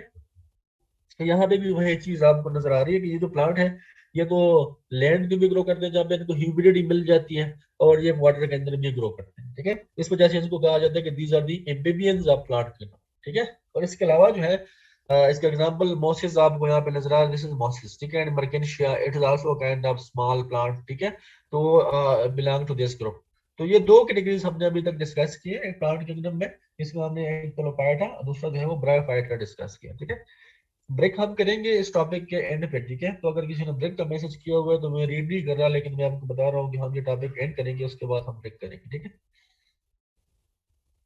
अच्छा, इसके बाद है किंगडम प्लांटी। तो किंगडम प्लांटी में हम डिस्कस कर रहे थे, दो हमने उसमें डिस्कस किए, एक प्लोपाइटा और एक ब्रायोफाइटा। तीसरे नंबर पे जो है वो टिरिडोफाइटा है, ठीक है। तो टिरिडोफाइटा में अगर हम देखें तो these are the suppose to be the oldest vascular plants, ठीक है, ओल्डेस्ट वेस्कुलर प्लांट्स हैं। और their plants body is differentiated into roots, stem and leaves apart from having a specialized tissues for conduction। यहाँ पे आप देख सकते हैं कि ये जो प्लांट्स हैं, तो ये इसके आपको यहाँ पे लीव्स भी नजर आ रहे हैं, स्टेम भी नजर आ रहे हैं, रूट्स भी इसके यहाँ पे प्रेजेंट हैं, ठीक है। तो ये एक वेल डिफरेंशिएटेड बॉडी पार्ट्स हैं इसके, ठीक है। और xylem and phloem are present for the translocation of water and food respectively। यहाँ पे जो वेस्कुलर टिश्यूज हैं वो भी प्रेजेंट हैं इस प्लांट के अंदर, ठीक है, जो कि फूड और वाटर की ट्रांसलोकेशन के लिए रिस्पॉन्सिबल है। these plants have naked embryos called spores। यहाँ पे जो है वो नेकेड एम्ब्रियो प्रेजेंट होता है, स्पोर्स प्रेजेंट होते हैं, ठीक है। और लेकिन सीड्स नहीं होती, ठीक है, उनको आप सीड्स नहीं कह सकते, ठीक है। और ये सीड्स प्रोड्यूसिंग प्लांट्स नहीं है। तो आप लोग नोट कर ले इस चीज, ये जो पॉइंट्स आपको मैं बार बार यहाँ पे रिपीट करवा रहा हूँ, तो ये पॉइंट्स आपसे पूछे जाएंगे, लाइक आपसे पूछे जाएगा कि जो पाइटा के जो प्लांट्स हैं उनकी कैरेक्टरिस्टिक्स बताएं, या उनकी कैरेक्टरिस्टिक्स में ये चीज है क्या वो सीड प्रोड्यूसिंग है या नहीं है। तो आप कह सकते हैं कि नो सीड प्रोड्यूसिंग है, ठीक है। उनका जो आपसे पूछा जा सकता है कि उसके अंदर ये जाइलम एंड फ्लोएम प्रेजेंट है या नहीं है, तो आप कह सकते हैं कि हाँ जाइलम एंड फ्लोएम जो है वो प्रेजेंट है। आप कह सकते हैं कि इसकी जो बॉडी पार्ट्स हैं वो वेल डिफरेंशिएटेड है, ठीक है। तो ये आपसे पूछा जा सकता है। इसके अलावा जो है मोस्ट कॉमन एग्जांपल जो है वो फर्न है। ये जो प्लांट आपको यहाँ पे नजर आ रहा है ये जो फर्न प्लांट है, it is the most primitive vascular plant is a common example. ये इसका एक कॉमन एग्जांपल है। जो प्लांट है इसको फर्न कहा जाता है, FERN, ठीक है। और ये इसका एग्जांपल है, ठीक है। तो ये हमने पढ़ा टिरिडोफाइटा, जिसमें हमने पढ़ा कि ये जो प्लांट है ये सीड प्रोड्यूसिंग नहीं है, लेकिन ये स्पोर्स प्रोड्यूस करता है, ठीक है। और इसके अलावा इसके अंदर जो है वो जाइलम और फ्लोएम जो है वो प्रेजेंट है, ठीक है। और वेल डिफरेंशिएटेड बॉडी भी है इसके, ठीक है। और इसके बाद हम जो डिस्कस कर रहे हैं वो हम डिस्कस कर रहे हैं वो प्लांट्स जो कि seed producing plants, seed producing plants. So Pelargonium इसको कहा जाता है कि these are the seed bearing plants. The plant's body is differentiated in roots, stem and leaves. ये जो plants होते हैं seed bearing plants या seed producing plants होते हैं, तो उनकी plants body जो है वो differentiated होती है, इसमें roots भी होते हैं, stem भी होती है और leaves भी होते हैं, ठीक है। तो these are well differentiated reproductive tissues that produce seeds, ठीक है। और they also have well developed vascular system भी इसके अंदर प्रेजेंट होता है, well developed होता है, ठीक है। तो ये जो प्लांट्स हैं, ये जो एक्चुअली आप प्लांट्स बड़े बड़े दरख्त आप देख रहे होते हैं, तो इनकी हम बात कर रहे हैं। They are further classified into gymnosperms and angiosperms. हमने वहां पे डिस्कस किया था, तीसरा जो हमारा क्राइटेरिया था तो वो ये था कि क्या प्लांट सीड प्रोड्यूस कर रहे हैं या नहीं कर रहे हैं, और अगर सीड प्रोड्यूस कर रहे हैं तो नेकेड सीड प्रोड्यूस कर रहे हैं या वो किसी फ्रूट के अंदर एनक्लोज्ड है वो जो इनका सीड है। तो ये हमने डिस्कस किया था। अच्छा, अगर हम इनकी बात करें कि जो सीड प्रोड्यूसिंग प्लांट्स हैं, तो उसमें हमारे पास दो कैटेगरीज हैं, एक है जेम्नोस्पर्म, दूसरा क्या है एंजियोस्पर्म, ठीक है। तो जेम्नोस्पर्म्स की अगर हम सबसे पहले बात करें तो they have well differentiated plant body. जिस तरह हमने डिस्कस किया कि रूट्स भी हैं, स्टेम भी है, लीव्स भी है, फ्रूट भी है, ठीक है। तो ये बात तो क्लियर होगी कि वेल डिफरेंशिएटेड प्लांट बॉडी है, वैस्कुलर सिस्टम भी प्रेजेंट है, सीड भी प्रोड्यूस करता है, ठीक है। But the term is derived from the Greek word. ये जो जेम्नोस्पर्म की हम बात करते हैं तो ये ग्रीक वर्ड से डिराइव्ड है, जिसका मतलब यह है gymno means naked and sperma means seed. यानी कि इनका जो सीड होता है वो क्या होता है, वो नेकेड सीड होता है, ठीक है। which means that their seed is not enclosed within fruit, no fruit no flower, ठीक है। ये कंसेप्ट आप ध्यान में रखें कि जिम्नोस्पर्म्स हैं, ये कोई फ्रूट प्रोड्यूस नहीं करते, ये कोई फ्लावर भी प्रोड्यूस नहीं करते, ठीक है। इस वजह से ये जो ऑर्गेनिजम्स हैं इनको हम कहते हैं कि इनका जो सीड होता है वो नेकेड सीड होता है। लाइक पाइन्स है, देवदार है, रेडवुड है, और ये इसके कुछ फ्यू एग्जांपल यहाँ पे आपको पाइन या देवदार के दरख्त यहाँ पे आपको नजर आ रहे हैं on the extreme right side. तो ये बेसिकली क्या है, ये एग्जांपल है जेम्नोस्पर्म का। जेम्नोस्पर्म वो प्लांट्स होते हैं जिनकी सीड नेकेड सीड होती है। They produce no fruit, they produce no flowers, they only produce seed but the seed will be naked always, ठीक है। और दूसरे नंबर पर जो हमारे पास एंजियोस्पर्म्स हैं, तो एंजियोस्पर्म्स वो प्लांट्स हैं, they this have well differentiated plant body, vascular system and they bear seeds. ये जो प्लांट बॉडी इसकी जो है हमने बात की तो डिफरेंशिएटेड प्लांट बॉडी है, मतलब इसमें जिम्नोस्पर्म्स में और एंजियोस्पर्म्स में दोनों में वेल डिफरेंशिएटेड प्लांट बॉडी है और सीड्स भी प्रोड्यूस कर रहे हैं। लेकिन इसमें डिफरेंस यह है कि जिम्नोस्पर्म के केस में सीड नेकेड होता है, फ्रूट नहीं प्रेजेंट होता, और एंजियोस्पर्म के केस में क्या होता है कि इसमें फ्रूट प्रेजेंट होता है और सीड जो है with inside the fruit present होता है, ठीक है। तो seeds develop inside tissue that get modified to form the fruit of the plant. The terms come from the Greek word same as gymnosperm. Angios mean casing or case और sperma mean seed. So यहाँ पे आपको कुछ examples दिए गए हैं, like mustard plant है, mustard plant आपने देखा होगा ब्रासी का, तो उसका जो प्लांट है तो वो बेसिकली क्या है, वो एंजियोस्पर्म है, ठीक है। इस तरह इसके अलावा जो कॉमन एग्जांपल्स आप लोग देखते हैं, फ्रूट्स आप मुख्तलिफ फ्रूट्स यूटिलाइज करते हैं घरों में, तो वो बेसिकली क्या है, वो एंजियोस्पर्म्स है। लाइक संतरा जो है, लाइक एप्पल आप यूज करते हैं घरों में, ठीक है। तो ये सारे क्या है, ये एंजियोस्पर्म्स है, उनका जो सीड होता है वो inside the fruit fruit present होता है, ठीक है। तो ये था सीड प्रोड्यूसिंग प्लांट्स के हवाले से। सीड प्रोड्यूसिंग प्लांट्स में हमने दो कैटेगरीज पढ़े, जिम्नोस्पर्म्स और एंजियोस्पर्म्स। तो इस तरह से हम क्लासिफाई करते हैं प्लांट्स को। तो आप लोगों ने, मैंने स्टार्ट में आपको बताया था कि हम प्लांट्स को या एनिमल्स को कैरेक्टराइज करते हैं basically on the basis of the similarities, on the basis of the characteristics, shared characteristics। तो अब अगर आप देखें या अपने प्लांट्स के या एनिमल्स के केस में आपने देखा, वहां पे हमारे पास मुख्तलिफ क्लासेस थे, रिप्टाइल्स थे, तो रिप्टाइल्स में सारे बर्ड्स आते हैं, सॉरी जो जो ऑर्गेनिजम्स हैं रिप्टाइल्स उसमें सारे स्नेक्स हैं, लेजर्ड्स हैं, टॉर्टोइज, वो हमने डिस्कस किया, ठीक है। और जो एविस हैं या बर्ड्स हैं तो उसमें सारे बर्ड्स आते हैं, पर बर्ड्स में भी मुख्तलिफ अक़साम होते हैं, लेकिन हम ये क्या करते हैं, हम उसकी ग्रुपिंग करते हैं। ग्रुपिंग हम इसलिए करते हैं कि हम उसको स्टडी करने में हमें आसानी हो। हमने यहाँ पे डिस्कस किया मेमल्स, तो मेमल्स में भी काफी सारे एनिमल्स थे, हम भी मेमल्स में आते हैं, रेट्स भी और बैट्स भी मेमल्स में आते हैं, ठीक है। दूसरे जो ऑर्गेनिजम्स हैं, एनिमल्स हैं, वो भी मेमल्स में आते हैं। लेकिन हम फिर उसको फर्दर फिर क्लासीफाई करते हैं, हम फिर फर्दर जीनस और स्पीशीज लेवल की तरफ भी हम जाते हैं, हमने डिस्कस किया स्टार्ट में। सेम इसी तरह से हमने प्लांट्स को क्लासीफाई किया मुख्तलिफ ग्रुप्स में, क्राइटेरिया हमने डिफाइन किया और उस क्राइटेरिया के बेस पे हमने प्लांट्स को क्लासीफाई किया। हमने तलोफाइटा, ब्रायोफाइटा, टेरिडोफाइटा, जिम्नोस्पर्म्स और एंजियोस्पर्म्स हमने क्लासिफाई किया, और इसकी जो कैरेक्टरिस्टिक्स है, उसकी जो बेसिस है, वो भी हमने डिफाइन किया कि किस बेसिस पे हम प्लांट्स को इन ग्रुप्स में क्लासिफाई करते हैं, ठीक है। यहाँ पे एक स्लाइड्स है, लास्ट स्लाइड है I think so, second last है सॉरी, जिसमें हम डिस्कस करते हैं प्लांट्स और एनिमल के जो डिफरेंसेस हैं और जो सिमिलरिटीज है वो हम देखेंगे। तो प्लांट को अगर हम देखें, जिस तरह कि आपको पता है, these do not show locomotion, Animalia they show locomotion, ठीक है।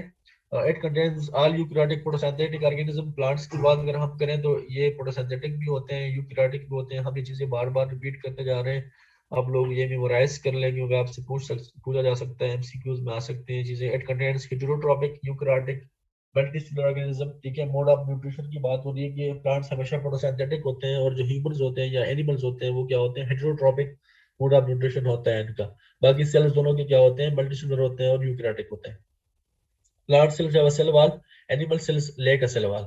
The organism in this kingdom can prepare their own food. Plant चूंकि आपको पता है कि खुद अपना फूड बनाते हैं, the organism in this kingdom cannot prepare their own food. Animals हमेशा बाहर से फूड ingest या absorb करते हैं, ठीक है। They do not depend on the other organisms for food, ठीक है। प्लांट जो है वो दूसरे ऑर्गेनिजम्स के ऊपर डिपेंड नहीं करते अपने फूड के लिए, लेकिन एनिमल्स हम दूसरे ऑर्गेनिजम्स के ऊपर डिपेंडेंट हैं। These do not show alteration in generation. Plants हमेशा एक ही शेप में, एक ही मॉर्फोलॉजी होती है, लेकिन जो ऑर्गेनिजम्स हैं, जो एनिमल्स हैं, वो अल्टरेशन इन जनरेशन शो करते हैं। जनरेशन में उनकी क्या होती है, चेंजेस आ जाती हैं, ठीक है। सब लोग, सब एनिमल एक जैसे नहीं होते। अल्टरेशन इन जनरेशन का मतलब यह है कि विद दी जब ऑफस्प्रिंग प्रोड्यूस होते हैं, जब बच्चे प्रोड्यूस होते हैं, तो वो पेरेंट्स से क्या होते हैं, डिफरेंट होते हैं। They grow through out the their life span. Plants हमेशा ग्रो करते हैं, ठीक है, लेकिन एनिमल्स जो है वो एक पर्टिकुलर एज तक ग्रो करते हैं, तो उसके बाद उनकी ग्रोथ स्टॉप हो जाती है, ठीक है। प्लांट्स की अगर हम बात करें तो they store food in the form of the starch. Starch क्या है, कार्बोहाइड्रेट्स है, हमने पढ़ा था बायोमोलिक्यूल्स में। और एनिमल्स जो है वो स्टोर करते हैं फूड को इन the form of the glycogen, ठीक है। इसके अलावा अगर हम बात करें प्लांट्स की, तो प्लांट्स रिप्रोड्यूस में भी वेजिटेटिव और by pollination of flowers, budding, pollination, जगह सेक्सुअल एसेक्सुअल रिप्रोडक्शन। लेकिन अगर हम एनिमल्स की बात करें तो एनिमल्स के केस में हमेशा क्या होता है, reproduction by the population of the males and females. Male और फीमेल की मेट्स के थ्रू, फर्टिलाइजेशन के थ्रू, सेक्सुअल रिप्रोडक्शन के थ्रू एनिमल्स हमेशा रिप्रोड्यूस करते हैं। Nutrition is done by absorption through roots. Roots के थ्रू एब्जॉर्ब करते हैं जमीन से न्यूट्रिएंट्स प्लांट्स हमेशा, आपको पता है। लेकिन जो एनिमल्स हैं, they have holozoic mode of nutrition, means direct injection of the food. ये डायरेक्टली इंजेस्ट करते हैं फूड को, होलोजोइक मोड है। होलोजोइक मोड का मतलब यह है कि ये न्यूट्रिएंट्स को इंजेस्ट करते हैं डायरेक्टली, ठीक है। और अगर हम सेलुलर लेवल पे देखें, तो सेलुलर लेवल पे जो इनकी डिफरेंसेस और सिमिलरिटीज हैं, वो अगर हम देखें प्लांट्स की और एनिमल्स की, तो animals only have centrosome, lysosome, small vacuole, cilia and flagella, but plants only have plastids, cell wall, large central vacuole. और जो सिमिलर है प्लांट्स के अंदर भी और एनिमल्स के अंदर भी, तो वो यह है कि न्यूक्लियस प्रेजेंट होता है, क्योंकि हमने कहा कि ये दोनों क्या है, यूकैरियोटिक सेल्स हैं। एंडोप्लाज्मिक रेटिकुलम प्रेजेंट होता है, माइटोकॉन्ड्रिया प्रेजेंट होती है, इसका गोल्गी apparatus है, सेल मेम्ब्रेन, साइटोप्लाज्म और साइटोस्केलेटन। तो ये चीजें क्या है, कॉमन है प्लांट्स और एनिमल्स में।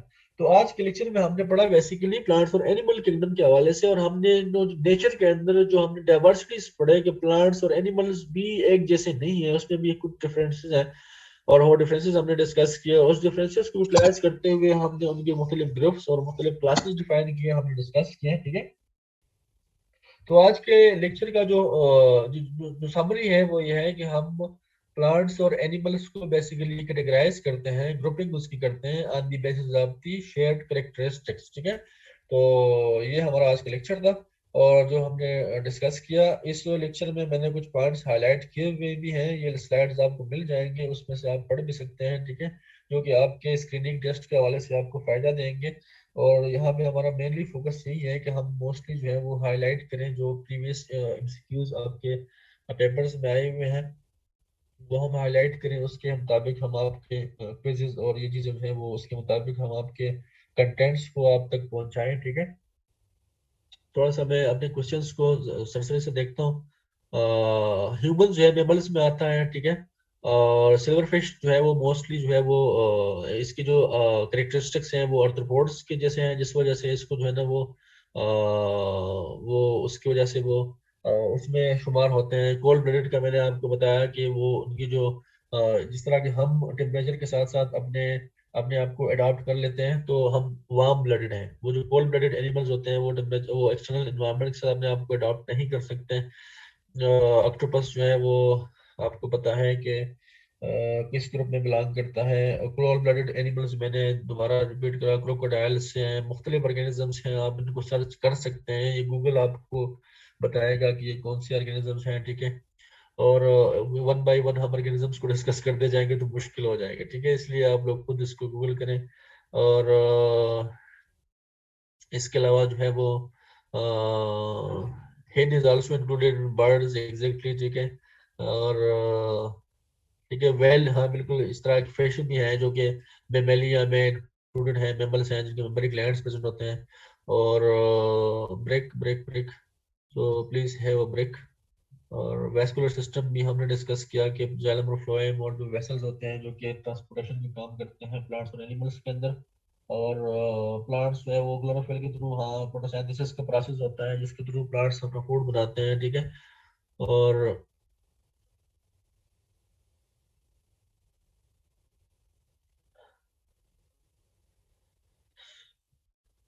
अच्छा, आप लोग ब्रेक कर लें, ठीक है। और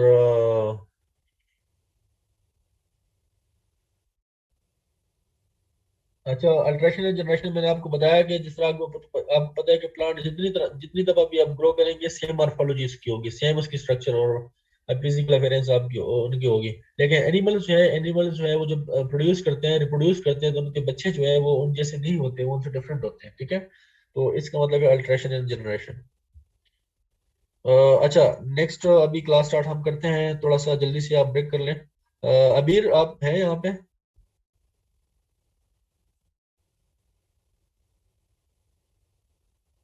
जी ठीक है सर, हम ब्रेक कर लेते हैं। ठीक है, थैंक यू। आप ब्रेक कर लें, फिर उसके बाद जल्दी आ जाएं ताकि हम लेक्चर कंप्लीट कर लें अपना। ठीक है सर 10 मिनट्स की ब्रेक देते हैं। जी, 10 मिनट्स बहुत काफी है। हाँ, मेरे ख्याल में 8 बजे आप लोग वापस आ जाएं ताकि 9 बजे तक हम अपना दूसरा लेक्चर खत्म भी कर लें। फिर ह्यूमन फिजियोलॉजी हमने पढ़नी है, ठीक है, नेक्स्ट क्लास में ह्यूमन फिजियोलॉजी। ठीक है सर, 8 बजे तक स्टूडेंट्स ब्रेक है आप लोगों की। Okay, thank you, Allah Hafiz. Allah Hafiz.